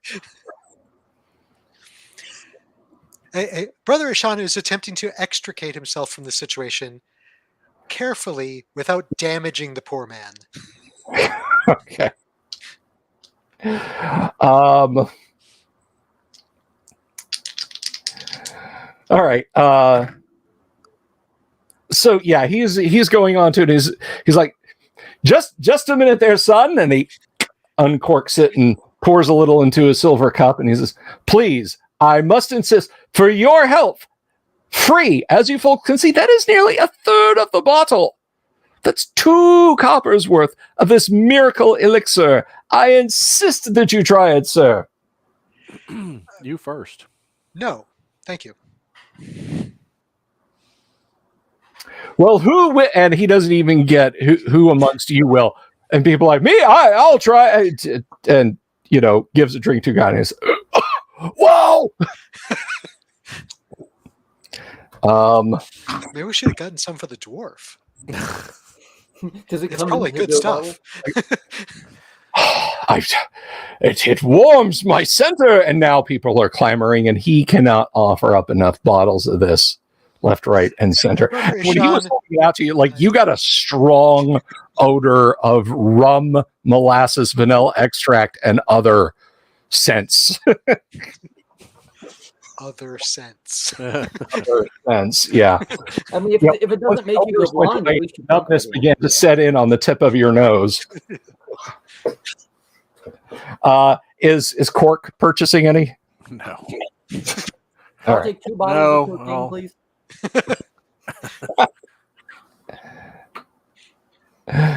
All right. So other players, are we actually going to in-game wait for the 3 weeks, or are we going to go adventuring? come we back? can. I mean, we can wait for Outliers armor, and then we can go. And then when we get back, I'll get my stuff done. Sounds We good. don't have to wait for 3 weeks. Yeah. Yeah, I have to wait 7 days. So. Yep. And I'm not going into battle willingly wearing my husband's armor. Fair enough. That's fine. Fair enough. So yeah, we'll wait for your stuff, and then we'll go. Not because like out of the principle, I'm fine with hand-me-downs. He was like 2 inches wider, but like 6 inches shorter than me, and so it chafes. Fair enough. Maybe you were like the kid in the snowsuit. You were like stuck like this. Kind of, yeah. Like it really digs in under the elbows. Whenever I bend down, the collarbone just goes up into my neck. It's His head was a little wider too, so I can like hit my helmet and you watch it go dink, dink. Also, he has the stupid bassinet, not a sallet. What was he thinking? Hey, I didn't have to wear it. Yeah, Brother Ishan will make my butt look generally big. I said no. Brother Ishan will generally spend his time at the temple in quiet contemplation. Okay. And we'll just check for another couple. And one more. Nothing else of note in the city of Greyhawk is encountered. And now let us check and find out. Oh, that was close. Remember how I said you needed a 2 or better to not incur the con loss and thus pay more wealth than you can imagine? I rolled a 2 exactly. So yeah, he's a little woozy when you go back to see him, and he says, "I think you'll find, good dwarf, that this armor is to perfection." Ausgezeichnet. Now, about your compensation. Well, the gods were with me, and the sole stated price of 2,900 is acceptable. Okie dokie.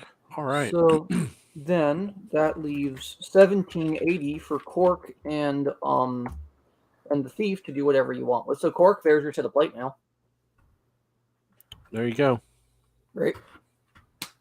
Yeah, the rest of the thief. All right, so I got +3 plate now. That's Yes, you awesome.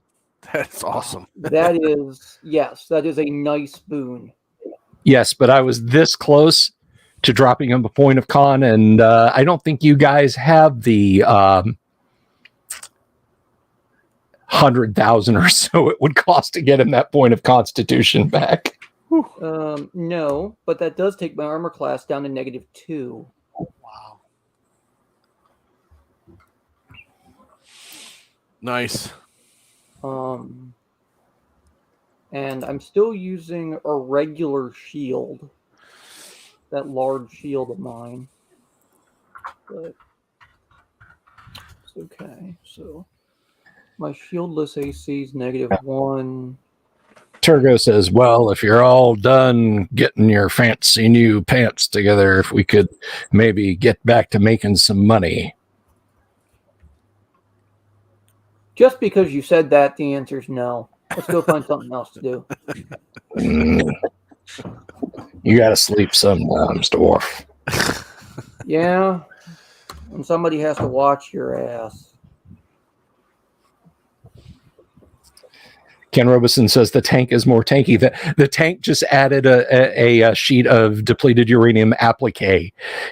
He is now the M1A2 SEP V4 model. I have a surprised AC of 0. That is correct. That's awesome. Okay. So, I am wearing my shiny new plate mail. And I am happy to chew bubble gum.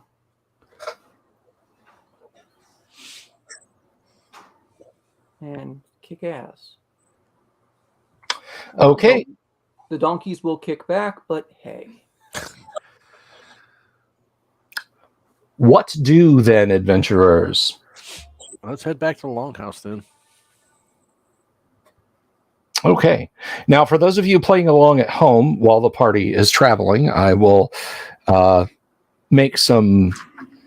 It's always fun to have that, like, very tiny, like, fractional percentage chance that, yes, 5 hours out of the city of Greyhawk, you could encounter a huge ancient red dragon on the road, which is why I another Sphinx. Yeah. Hey, we could find another troll and get the paladin some gauntlets of ogre power. But no. Although Brother Ishan does start wondering if he encounters Heronius on the road, what should he do about him? Punch him. That's Brother Ishan's motto. Well, if you meet Heronius on the road, punch him. Exactly. So, and he would expect nothing less. Go for the throat. What if you gave the monk gauntlets of ogre power? Oh, that'd be awesome. Yeah. I wouldn't do that. But what if? Okay.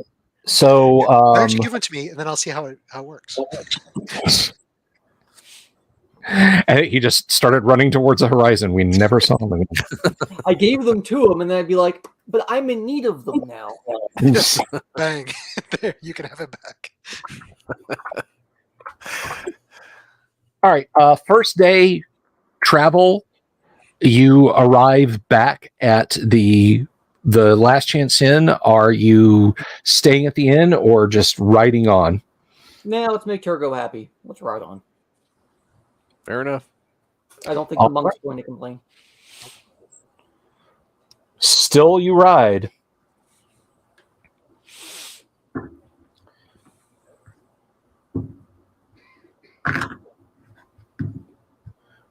Four. All right. And the next day passes entirely uneventfully, and you return to the Longhouse. It is much as you left it the previous week and change. Doesn't appear that anyone has disturbed it.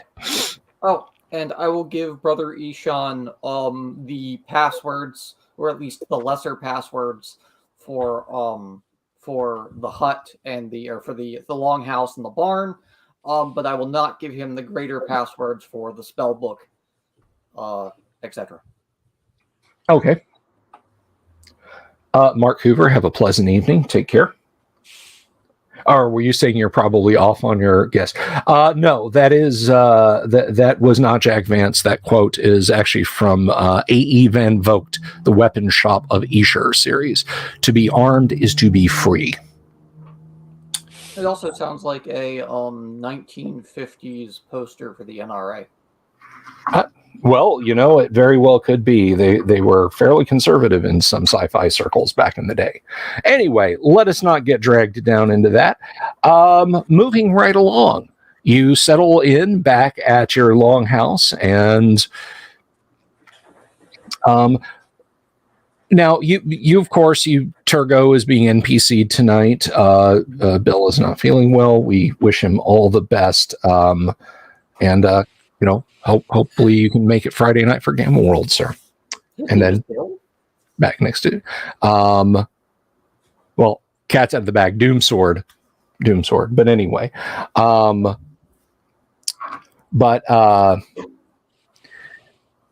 his absence is noted. So you guys have Turgo. You have his man-at-arms, Darawesh. Who else is with your retinue right now? We have my two. I'm still in charge of those 2 men-at-arms. So, yeah. Right. We have Leo and Nerm, and we have that's it. Well, other than I guess this is one thing I didn't see last time because I didn't watch the beginning of the episode. I didn't have time. But did any of the followers decide to stay? Abner's people? Yeah. No, I don't think so. I think they all. Okay. Yeah, they were cashiered and left. Yeah. Absolutely. Okay. So then, I guess Clara is with us, but she'll stay at the Longhouse. With strict instruction not to, be bothered by the men-at-arms. We'll leave the men-at-arms at the Longhouse. We'll take Darwesh and Dumasword, of course, with us, and my dog, of course, who I guess you already speak Dwarvish, so I'll just let you know, the command for eat him and point is dead baby. Curious, but sure. It doesn't come up in conversation very often because I guess not. And like I have to spell it out to you as I hold his ears because saying it at all is a trigger word. It's like WALK. Yeah. Right. Same thing. Walk? Yeah. So other than that, I think that seems to be the crew. Yep. Let's go. And since we have another front man at this point, I'll leave the dog. Should I leave the dog? What do you two think?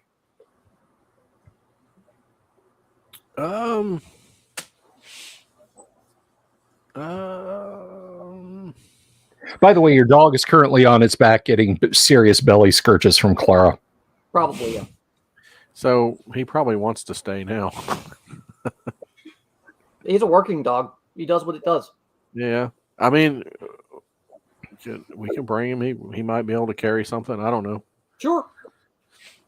We've tied sleds to him before. Yeah. He's got a harness. Worst comes to worst, you tie somebody else to him and he drags the person out. There you go. Looking at you, Monk. Sorry. Oh, that reminds me. Turn around, real quick, Brother Ishan.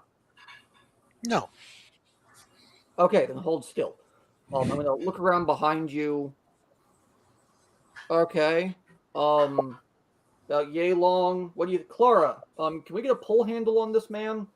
About right between the shoulder blades. Pole handle, sir.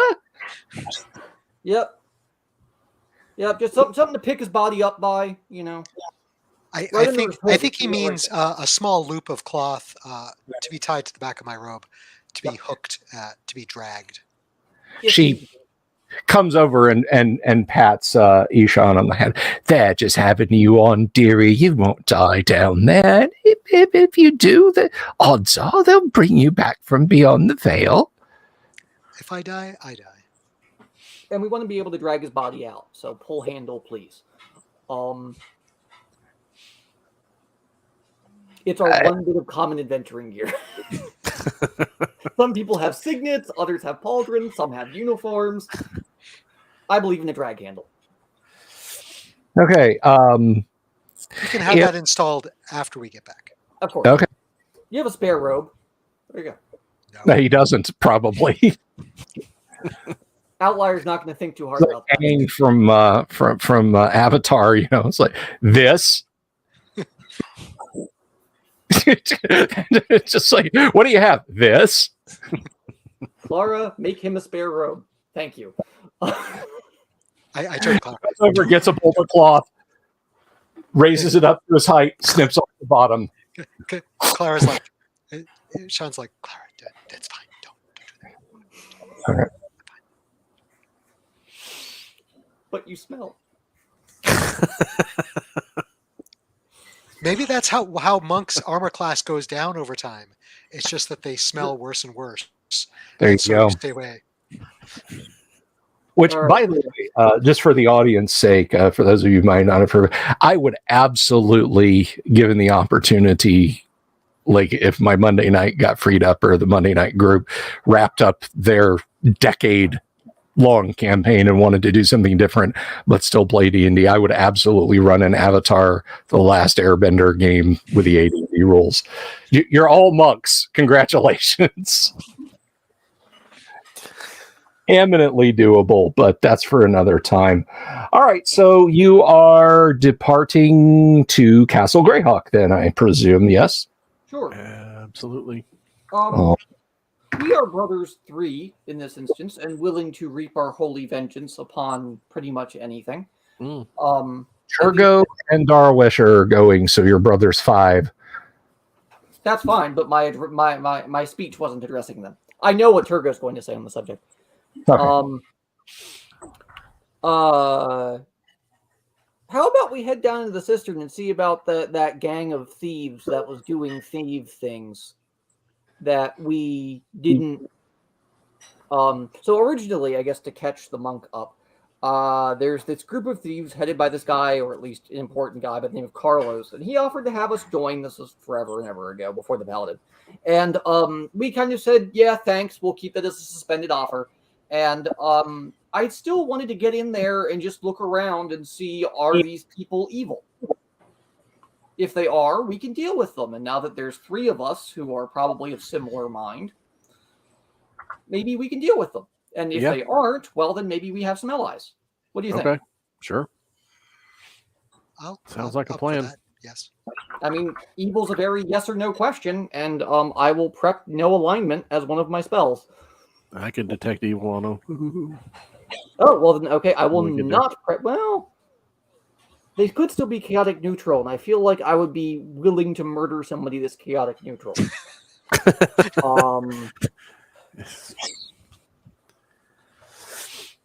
You're absolutely right. Okay, I will trust your best judgment as far as I will not prep no alignment then. And I'll just... I don't know about best judgment. I'm just saying I have it. That's valid. But still. It'll let me keep 2 hold persons. So... Okay. Two hold persons, a slow poison, a silence. Yeah, if they wind up being evil, then the hold persons will come in handy.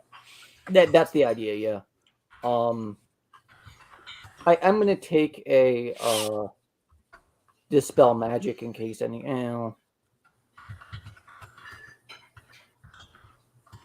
Because is my Cure Disease really that useful right now? Probably not if we're going after the thief zone. I'll prep Glyph of Warding instead. All right, we ready? Yep. All right. Across the log to the basically through the gatehouse, across, down the ropes and chains, probably just the chains at this point, and over to go see Carlos and his gang. Okay, so you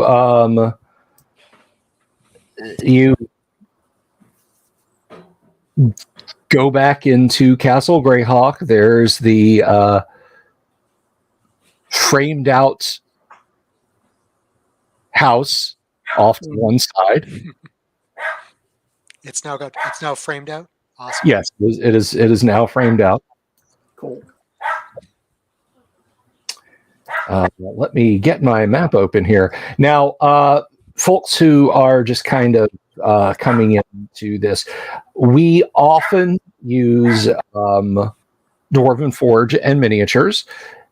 In this particular case, not being 100% certain where the party was going to head, we are a theater of the mind tonight. So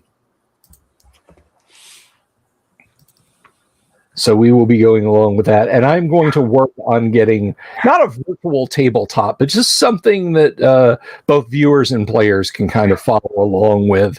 And I can do sort of a fog of war reveal for all you fun folks out there. Wow, 38 people watching. That is awesome. Thank you all for sticking it out. So down the cistern you go. Mm-hmm. Hey, Brother Ishon, how are you at mapping? Do you have any paper? No, Abner has it. Then perhaps I will not be of much assistance.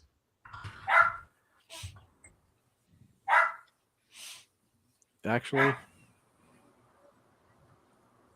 for once, I actually have a character that's not carrying a slate and stylus.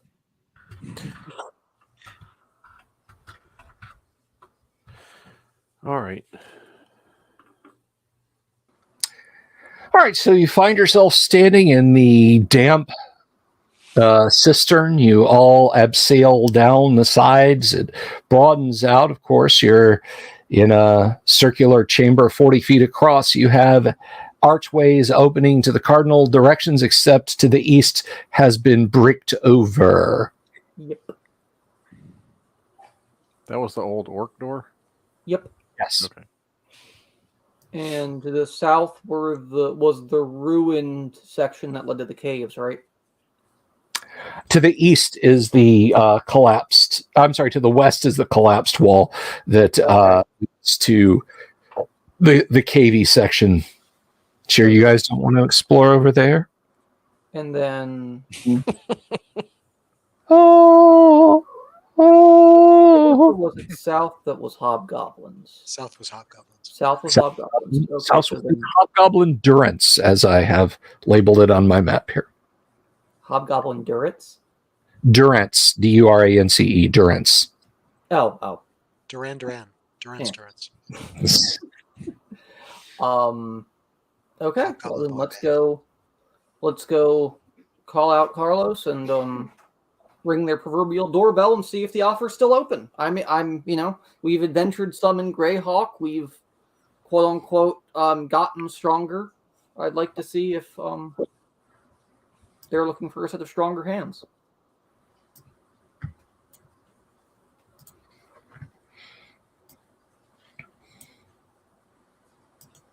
And if so, what manner of men they be? All right. Okay, so Darawesh says, stand back. I don't want anybody falling into a pit trap. Yep. I know they actually have a pit in their front. I've seen it. They do, and that is what he is moving forward. He takes his sectioned 10-foot pole, his 3 3-foot sections, and fits it together and proceeds forward, tapping carefully on the floor. He's aware that there is the pit trap in the hall, so he gets massive bone eye to find it, and he's yep, they haven't fixed that yet. And he leans in and pushes, and you can see the trap door itself goes in a few inches. And there is light coming out of the northeast turning angled section of hallway. Well, you want to try and surprise them, or it's just I'm diplomacy first, I say. Yeah. I thought that was the plan, yeah. Yeah, right. Yeah. So Turgo, you can just do me a favor. Disable that door, so in case we have that trap door, so in case we have to rush forward. Seal it shut. All right, Turgo takes out some wedges and he says, I think that'll hold. I don't know about you and your dwarven stoutness running across this thing full tilt, but I should be okay. Darawesh might be all right. The paladin probably not, and well, Put an extra one in then. he drives that wedge in. Okay. Then in my loudest baritone yet most welcoming voice, I will announce our intentions. Okay, this voice calls back and he goes, "Hey, I know that voice. Come on around here so I can see you." No, I know about the pit. Nice try. What? You know about the pit? Walk around it. All right, I'll walk around it. Okay, so 20 feet to the north, and then an angle 45 degrees to the northeast, and you are standing before a stout iron portcullis. The bar is about as thick as your wrist, and standing there, shaving bites off of an apple, is Carlos. Hey, how you doing? Good to see you all. Party is behind me, yeah? Yeah. Okay. I heard somebody hammering on the trapdoor. I didn't know if something had fallen in or if maybe you guys were, or somebody else was coming along. No, I didn't want. Look, you told me to walk around it, right? Have you seen Well, me? yeah, of course. Have you seen me? Like, I'm all of 5'2", maybe, not even. With these new platform boots, maybe. Right? I couldn't tell you were wearing them. Me, and doors like that, I don't know about you. They might work for you, they don't work for me. I've fallen into enough of them. Okay. So don't worry, I'll pull the cork when I'm back out. What? But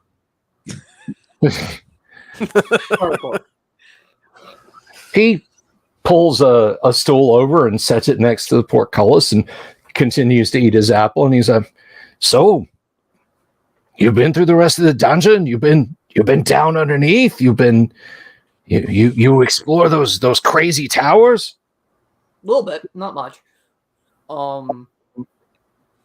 We're actually here to kind of pick your brain, ironically. You've been hanging out here for a while.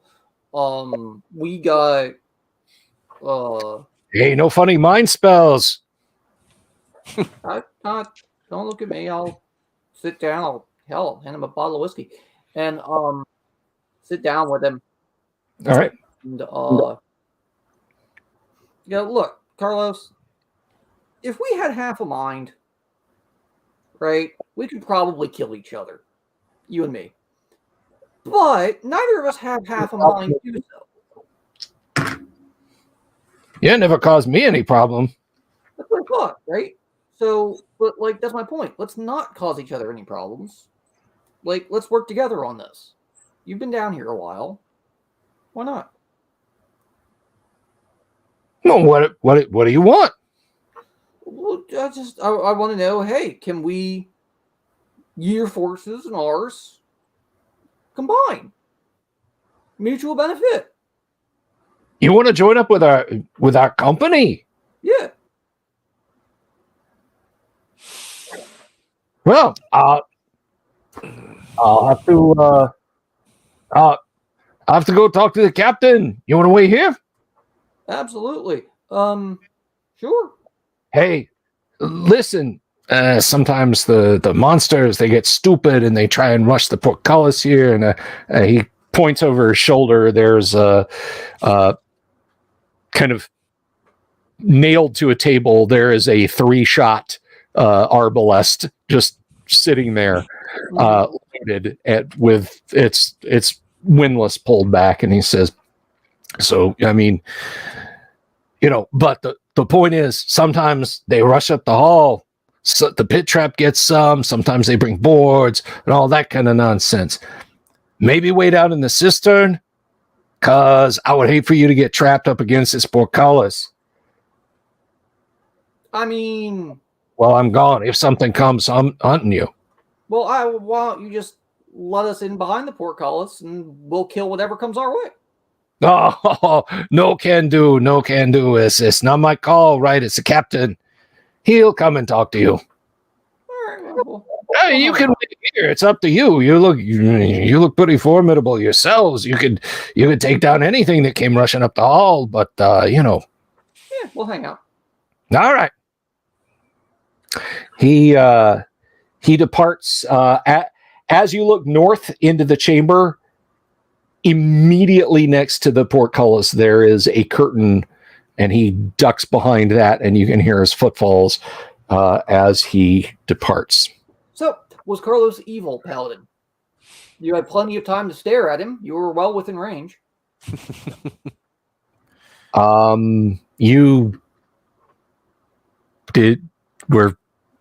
You didn't really specify that you were detecting evil. No, I didn't. So, sorry. I will That's look okay. at you in a very disappointed manner. It's like, Well, yeah, I was gonna do that, but you wouldn't stop talking. Oh, sorry. That's fair. To be fair, in an out of game sense, you didn't have the chance. That's fine. I'll catch him when he comes back. Brother Ashan is worried about this mention of monsters coming from behind us, so he'll hang back and watch behind us. Hang back or hang forward? It'd be safer to hang forward. Yeah, exactly. The front line becomes the back line, which is then the front line, and the party of the two parts being party of the second. Then Brother Ishan will stay firmly in the middle. All right, so let's see. That's where you have like just enough time to yell out a warning before you're dead. Yeah.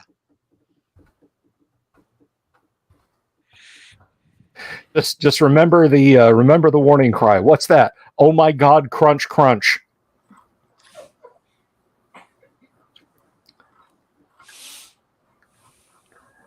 All right. The air look dense. Oh God! It tastes like burning. While you are waiting for him, let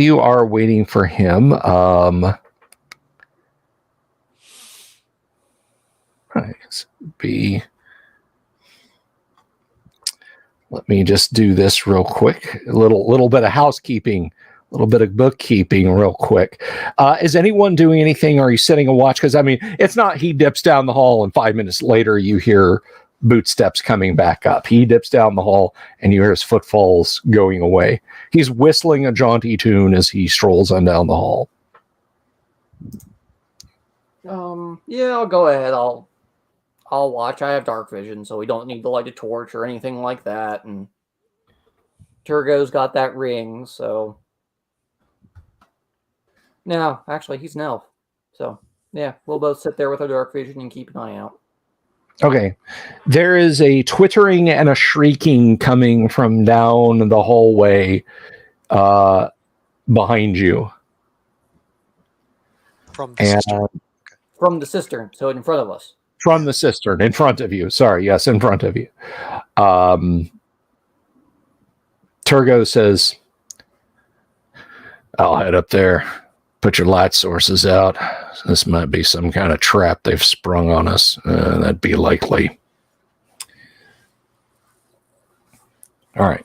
He steps around the corner. Darwesh does not, but Darwesh is moving to the corner to look down into the cistern. Yeah, that's where we were both looking anyway. All right. I have dark vision too. So. Definitely not surprised. These things are not keeping quiet. There is a small flock of Stirges flapping around, moving in your general direction. They're about 50 feet away. They kind of swirling around the center. And as soon as they espy you, they start shrieking and zooming towards you. There's less than a dozen of them. So let's get declarations. Turgo yells, "Look out, blood bats!" and draws a sword and strikes a defensive pose. So what is Outlier doing? I will go ahead and put sword to bat as soon as it is within range. Okay. What is Cork doing? Sword out, ready. And Brother Ishan. He will load his crossbow and be prepared to shoot over people's heads. Okay. Okay. Let's roll initiative because I know what they're doing. And Mark, why don't you go ahead and start? A 3. A 3. That is a tie. They flap over, and essentially every character and the 2 NPCs, you each have. Well, you know what? We'll say, Ishan, you're kind of far enough back that they can't really get to you. So every character and the 2 non-player characters, you each have 2 Stirges attacking you. Okay. Yeah, it is March, so it is time to go to Stirges.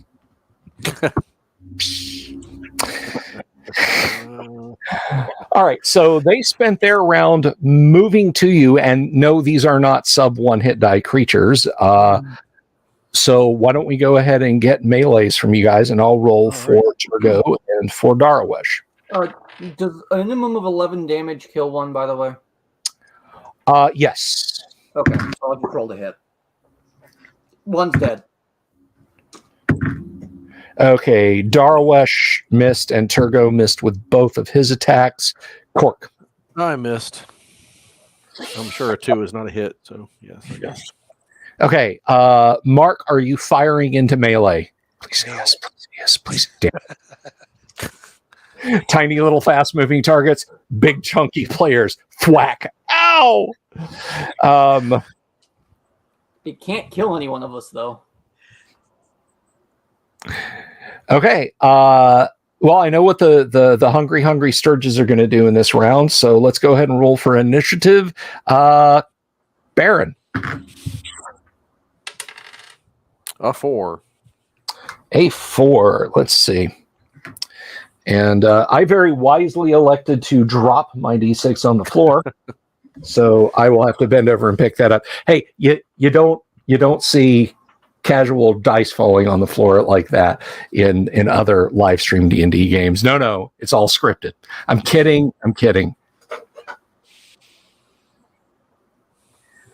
So you drop a die on the floor, Mercer. Joke. It's a joke. That is also a 4. They will attack with their pro boss guy, and that is a couple on Cork. Well, we'll just do the one on Outlier first. Let's see. So your armor class is -2 or -3? Actually, that's a good, -2. -2. Okay. Now, the interesting thing about Stirges is they punch above their weight. Quite a bit, actually. Despite their low hit dice. So he wants to suck your blood. If they hit you, just grab onto it and squeeze it. Just get your juices back in you. That should be safe.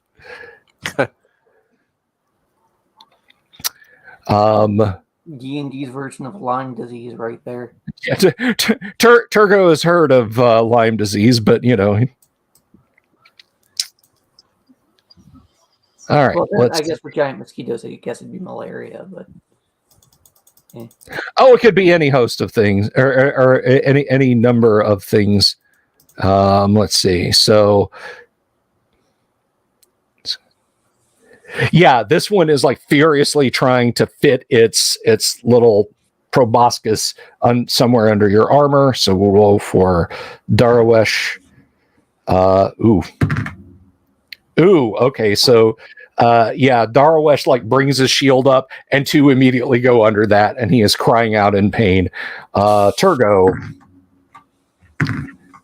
however, is not hit, and Cork. AC 2. 1 attaches to you. So let's see. Let's check out Ye Old Stirge. You have been struck by a Stirge. You've been hit by a smooth sturgeonal. I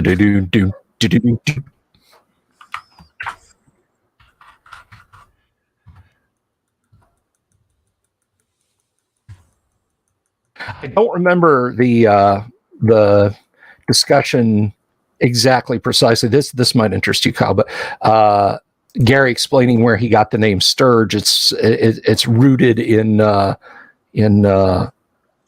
Latin, and I can't remember what the specific is. So,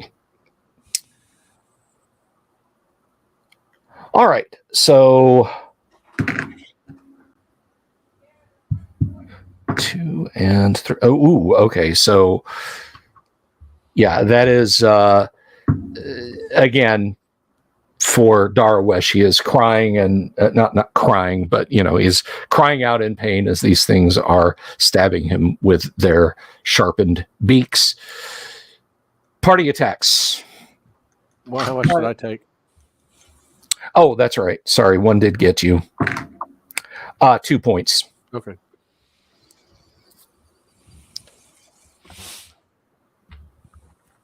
Darwesh retaliates and destroys 1.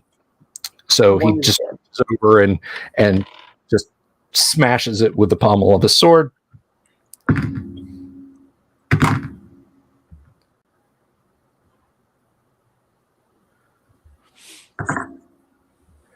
All right. Turgo slashes one across the wing, and it's kind of flapping unsteadily. How about the rest of you? Is a 14 a hit? Yes, a 14 will hit. One is dead. Okay.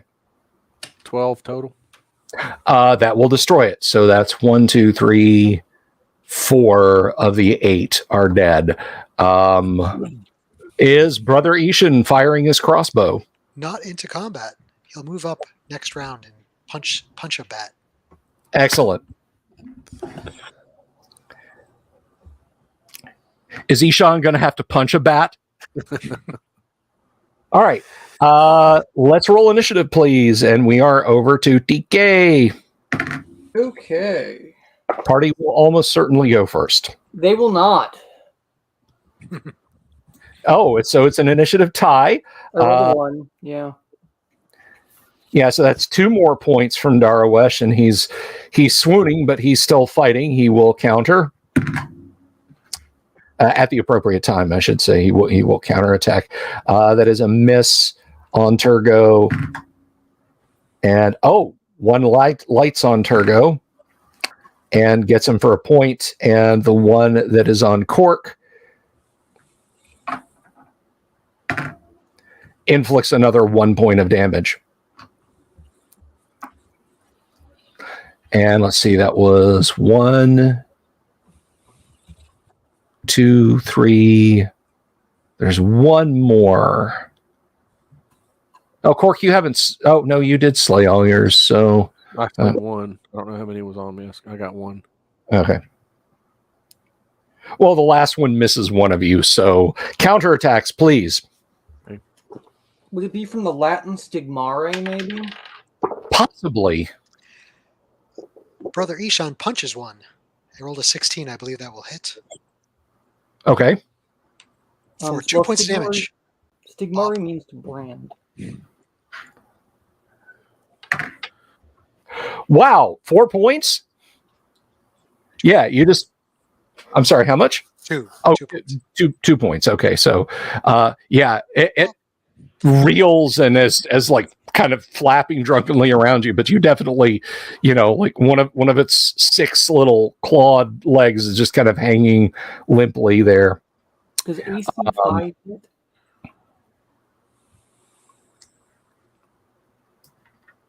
I'm sorry, what was that? AC 5? Does AC 5 hit? We are finding out. It does hit. Wow. Okay, another one's dead. Okay, so that leaves 2. 2 are left alive. 12 hit. 12? Yes, a 12 will hit. Okay. And that is 8. That destroys it. There is 1 left. And that is the one, conveniently enough, that is on that is still attached to Darawesh. He misses it. Turgo says, "Nah, hold still." I said, "Hold still, damn it," and grabs his shoulder. Damn it, hold still. He's trying to tear it loose and keeps getting in his way. So, yeah, there's 1 Stirge left. RPG Grandma got it. Yep. I knew Striga was the root, but I didn't know the English translation. So thank you, RPG Grandma. Okay. Let us continue into the next round. One final initiative. Brother Ishan. 4. The Stirge continues to suck on Darawesh and does another point of damage. He is looking not very good. Turgo is right there. I will have him attack. Yeah, he nails it that time. Yeah, he basically arm bars Darawesh against the wall and then comes overhand with his sword and rams it through the thing, and it pops. So there's all of its viscera and a not inconsiderable amount of Darwesh's blood is now on the floor, and he does not look good. Darwesh has taken like 11 points of damage. Well, I'll walk up, slap him on the back, and heal him for 7. Okay. Oh, thank you, Outlier. Oh, horrid. James Seymour asks, is there anything salvageable from Stirges? Are they good for anything besides stew for vampires? That's up to the players. If they want to try and make pipettes or syringes out of the Stirges proboscis, then perhaps. Their wing membranes would actually make decent lantern shields for the wind. They'd be thin enough. Well, I mean, if you guys wish to do that, you may. I mean, if pig bladders work, I'd imagine Stirge wings would. Yeah. Bat wings, Stirge wings, what have you. Any thin membranous parts like that, you can certainly harvest.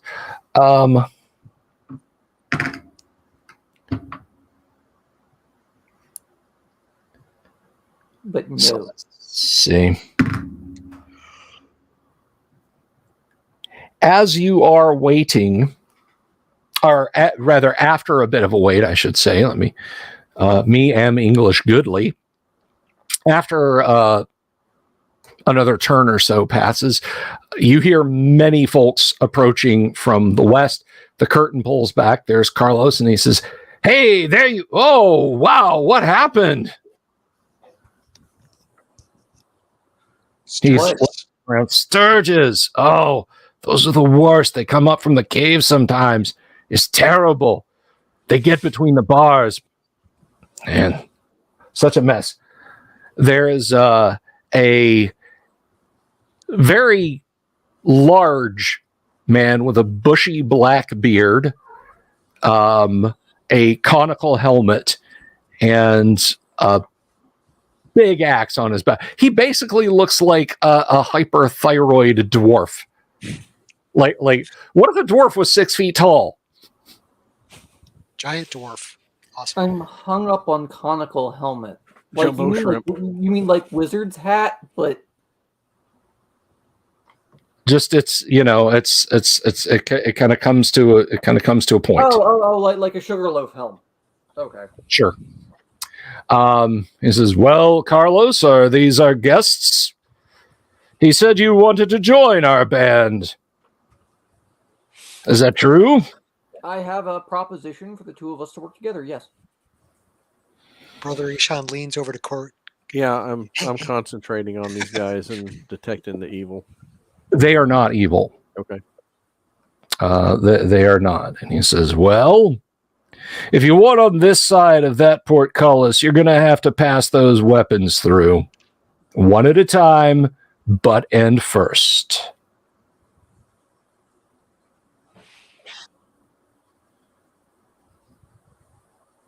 Well, gentlemen.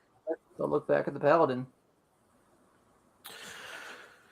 Oh, I'm well, they're gonna put not. it this way. Huh? I'm not putting my magic sword in the hands of someone I don't know. Yeah. I'll leave my sword here.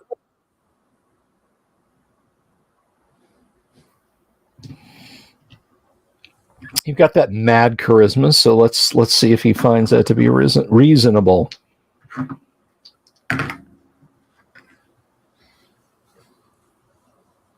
a trusting man, but I am no fool. Well, perhaps you're clever enough to ride with us just the same. I will accept that. You may lean them against the wall just there, far enough away near the bend so that you can't just reach out and grab it or summon it to you if it's magical. Carlos, have you seen them with anything like a dancing sword in their armories? I said, no, I haven't. I'm going to need one better. Can you spare a box? A box? What kind of box? Big enough box to fit my sword in. I'd have to open the portcullis to hand it out to you, and I don't think I'm doing that while it's on your hip. Well, I'll put it this way. How about we all back up 30 feet, you bring a box out, and we'll put them all in the box. Does that sound reasonable?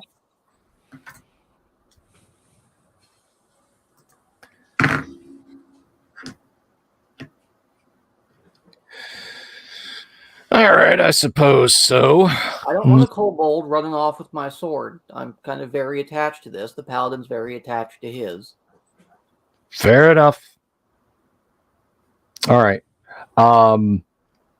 We'll say a turn later, a couple of other of the bandits come back around, and they have they actually have a strong box made for the purpose of putting in swords, axes, maces, that kind of thing. It's about that long. Yeah. Does that do, gents? I figure that way we can put our stuff in there. I can ward it so nobody else can get in it. And safe as safe can be, unless I want to carry off the whole box. All right. Whatever you like, I have no concern. Not. It's the best security I can offer. Yeah. Besides, I will pat my dog on the head, and worst comes to worst, we leave the dog. We leave Jim here, and. Okay, so once your weapons are safely stored away and you are without them, you can clearly see the room now. There's the curtain that goes to the left. There's a good 8 or 10 bandits in here, and this is a 20 by 20 room with a 10 by 10 niche in the northeast end of the room. And you can see there's a door in it that leads somewhere. But they all came from the west. All right, dwarf. So as I said, Carlos said you wanted to join our band. What's the story? Sure. We have seen high and low of this here vicinity. And we would like to work together. You seem stagnant here. Well, we do all right for ourselves. Thank you for hanging out with us, Danny H. Danny's got a dip. We do all right for ourselves. You have your niche. Would you like more than a niche? More than an alcove? I'd like more loot, if that's what you're asking. Bigger place, more people, more loot. What are you proposing? We work together to get more loot and divide things as best we can. Split it between the groups. Whatever loot we find, you get one half, we get the other. The half you divide amongst yourselves and your men. The other half we divide amongst ourselves and our men. And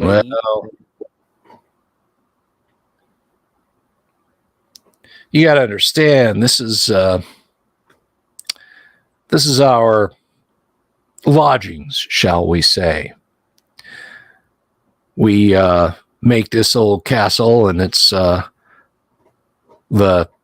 things that you keep bumping into, little creepy crawlies in the dark out there in the dungeon proper, they kind of work in a good way to keep the overly curious from following us down here after we've how should I say, conducted our business elsewhere to the north and to the west. But generally speaking, we don't go poking around in these chambers. It's dangerous. What are you robbing people on the highway isn't? Oh, whoa, hey now. Let's not throw out accusations, good dwarf. And outline your business plan for me. You seem to have me at a disadvantage. You know, or at least seem to know what I do, think you know what I do, claim to know what I do.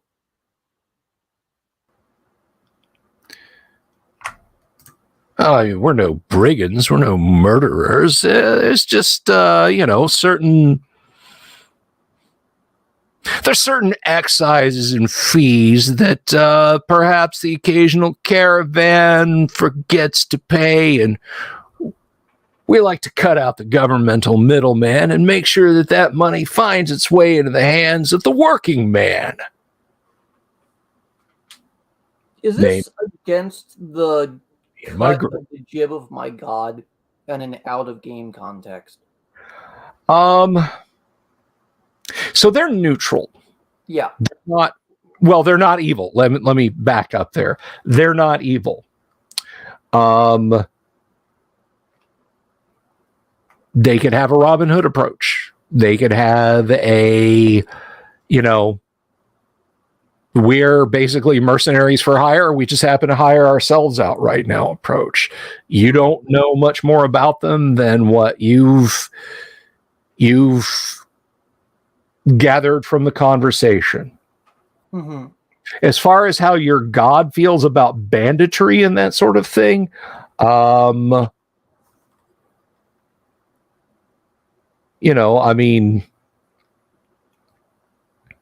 stealing is another's work.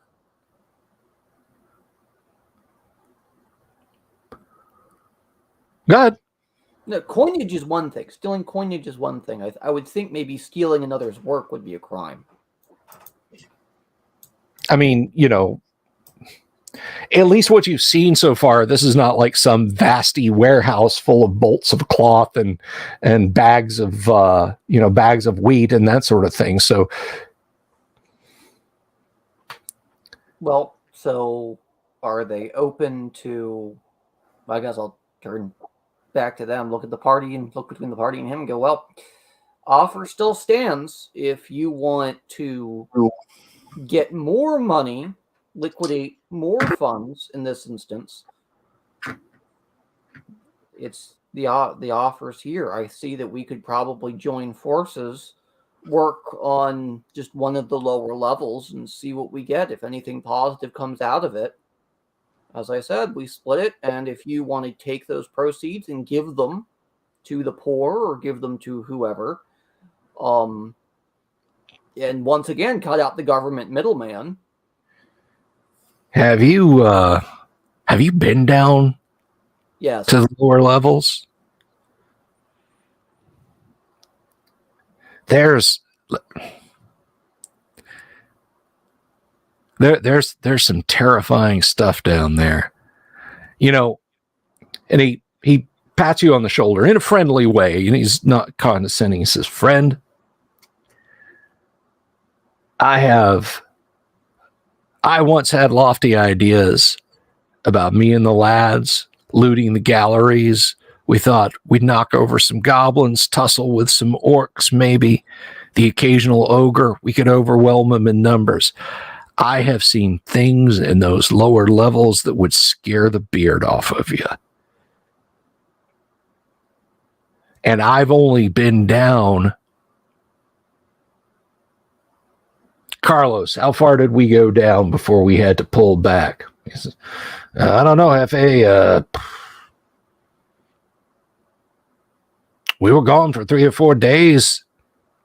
And he says, "And the hell of it is, further down we went, the damper and cooler the air got. Before we came back, I'm not kidding you, dwarf, I thought I heard running water. I mean running water. Like from a river or a stream. It was unearthly. And I know there's underground lakes and rivers and everything else. I don't know what that crazy old wizard once upon a time built this place on. But I'll tell you this. If you want to go rooting around in the sub-levels underneath this one, looking for treasure, if you need a place to come back, rest up, and you want to pay us a weregild out of that, what do you think?" Well, it's not too far a trip between here and there. I mean, between where our base of operations is at and where we'd be coming back from. That's not too much of an offer that I can see as being of much use, unless you're going to keep the actual grounds clear.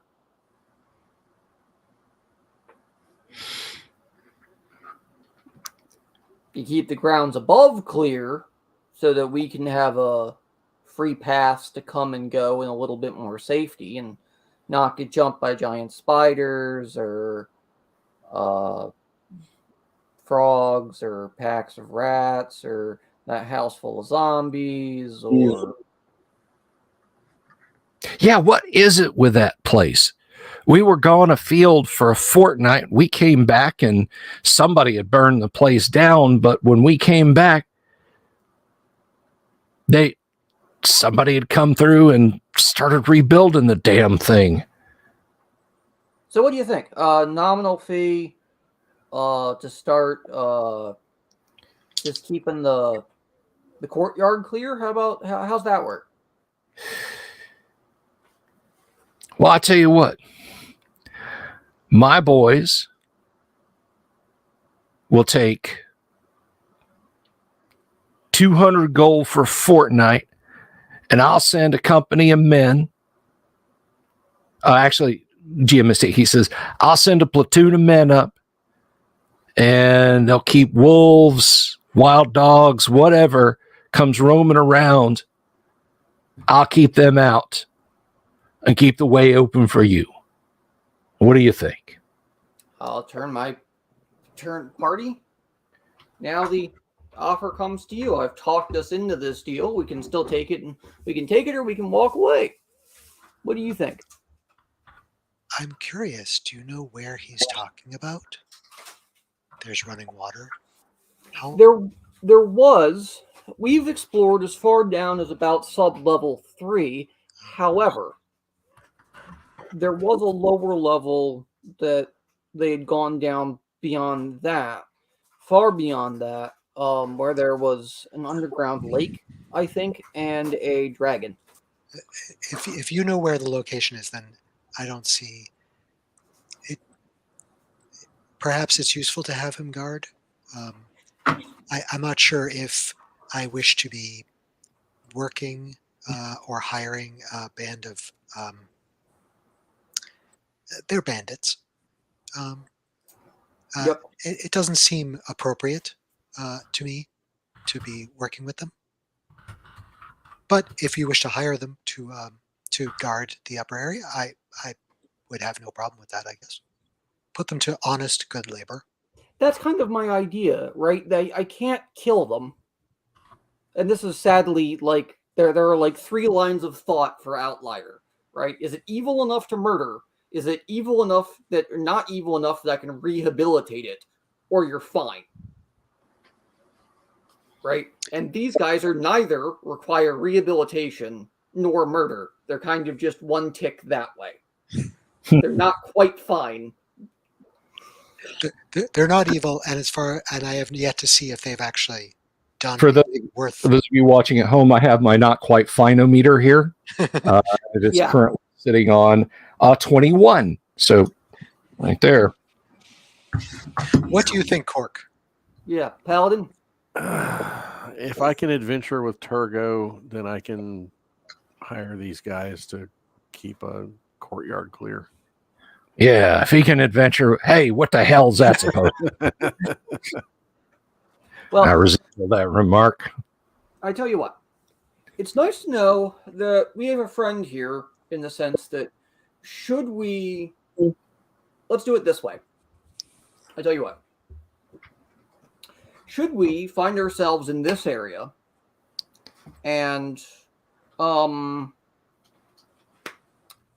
in need, say we have come up from this point being chased by ogres, as an example, should we find ourselves in need, if we could count on you to at least point that ballista down the hall or respond to a call to action, at least in brief up in the courtyard, do you think that would be doable as far as IOU? So you're asking for a bolt hole. If you come up and something's on your heels and you need to dip through the portcullis, you want us to cover you. Is that what you're asking? That, or if we have it on one side, if you guys think you can handle it, you take it from the other side. Well, we'll have to see how the situation arises, but if you want to tack that service onto your fee, I'm okay with that. Well, I tell you what, that's the fee I'm interested in. So I will take that as the interest. You don't have to patrol the grounds outside, but I'll take it as a bolt pole. And I tell you what, here's a 200 gold payment for a one-time use of this as a bolt hole if needed. And then if we have to use it again, pay another 200 gold. All right. That's the safety net. That's fair enough. We'll take your 200 gold. You seem trustworthy enough. Sure. Now I have a question. Do you want me to leave that lockbox enchanted? Only somebody with the password could get in. I suppose that could be useful. Consider that a free gift. All right, so you trade them essentially a one-shot trapped lockbox. You get your weapons, you give them 200 gold, and I'm assuming the password to the lockbox. Yes, and I'm going to give them the right password. Okay. I consider giving him the wrong password just to see what would happen, but I'll be nice. What happens? Their leader takes 10 damage. Does he die? No? 200 bandits pursuing you guys to the cistern. Okay. So that done and the money paid, he says, best of luck to you. It is hell on those lower levels. Oh. I know that didn't. We didn't go all the way to the bottom. We never sent our patrols to the bottom. We went down a few flights of stairs. It's madness. We sealed them up, nailed doors shut, filled in with stones. Nobody's coming up underneath us. But good luck to you. And he sticks his hand out. Sure. Do you have stairs and ways down in your area? Not anymore, we don't. The hell with that. Good to know. Yep. They stoppered up their bolt hole and... Yep. Well, it didn't get us much, but as far as like actual profit, but we do know one thing. If we have to come back here. Yep. All right. So your negotiations with the interesting force of armed men living on the first level of Castle Greyhawk concluded. That is where we will wrap for the week. And I hope everybody out there in audience land thoroughly enjoyed that. I really appreciate everybody hanging out tonight. What a good crowd. And if you folks are new coming in, we do this every week. And just in general gaming, 3 times a week. So big thank you to Mark. Mark, good to see you back. Yep. Welcome back. Cork, of course. Always fun to see you, TK. And we'll hope the best for Doomsword and hope that he is feeling better and is able to make it back. TK, you are in our Wednesday night Classic Traveler game. I will be late again, but yes. That's fine. Love to see your smiling face just the same. And, of course, Doomsword will be back, hopefully, crossing our fingers, on Friday to join us for Classic First Edition Gamma World Let's Play. So until then, folks, again, thank you to the audience. Thank you to the players. If you haven't subscribed, guys, get all this great content on the channel. You got to stop by. You click that subscribe button, click the bell icon for notifications, and do give us a thumbs up. But until then, everyone, I have been your humble, happy, hairy host, Bill Sylvie, the Dungeon Delver, and I bid you all adieu your best. And I'll talk to you then. Good night. Have you seen my owl bear?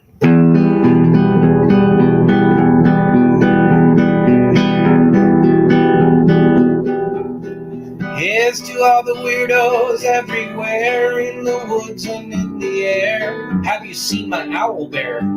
Should I shave off all my hair? Bobs are all around. Some live in tunnels underground. Some are fat, some are rich, some are sleeping in a ditch.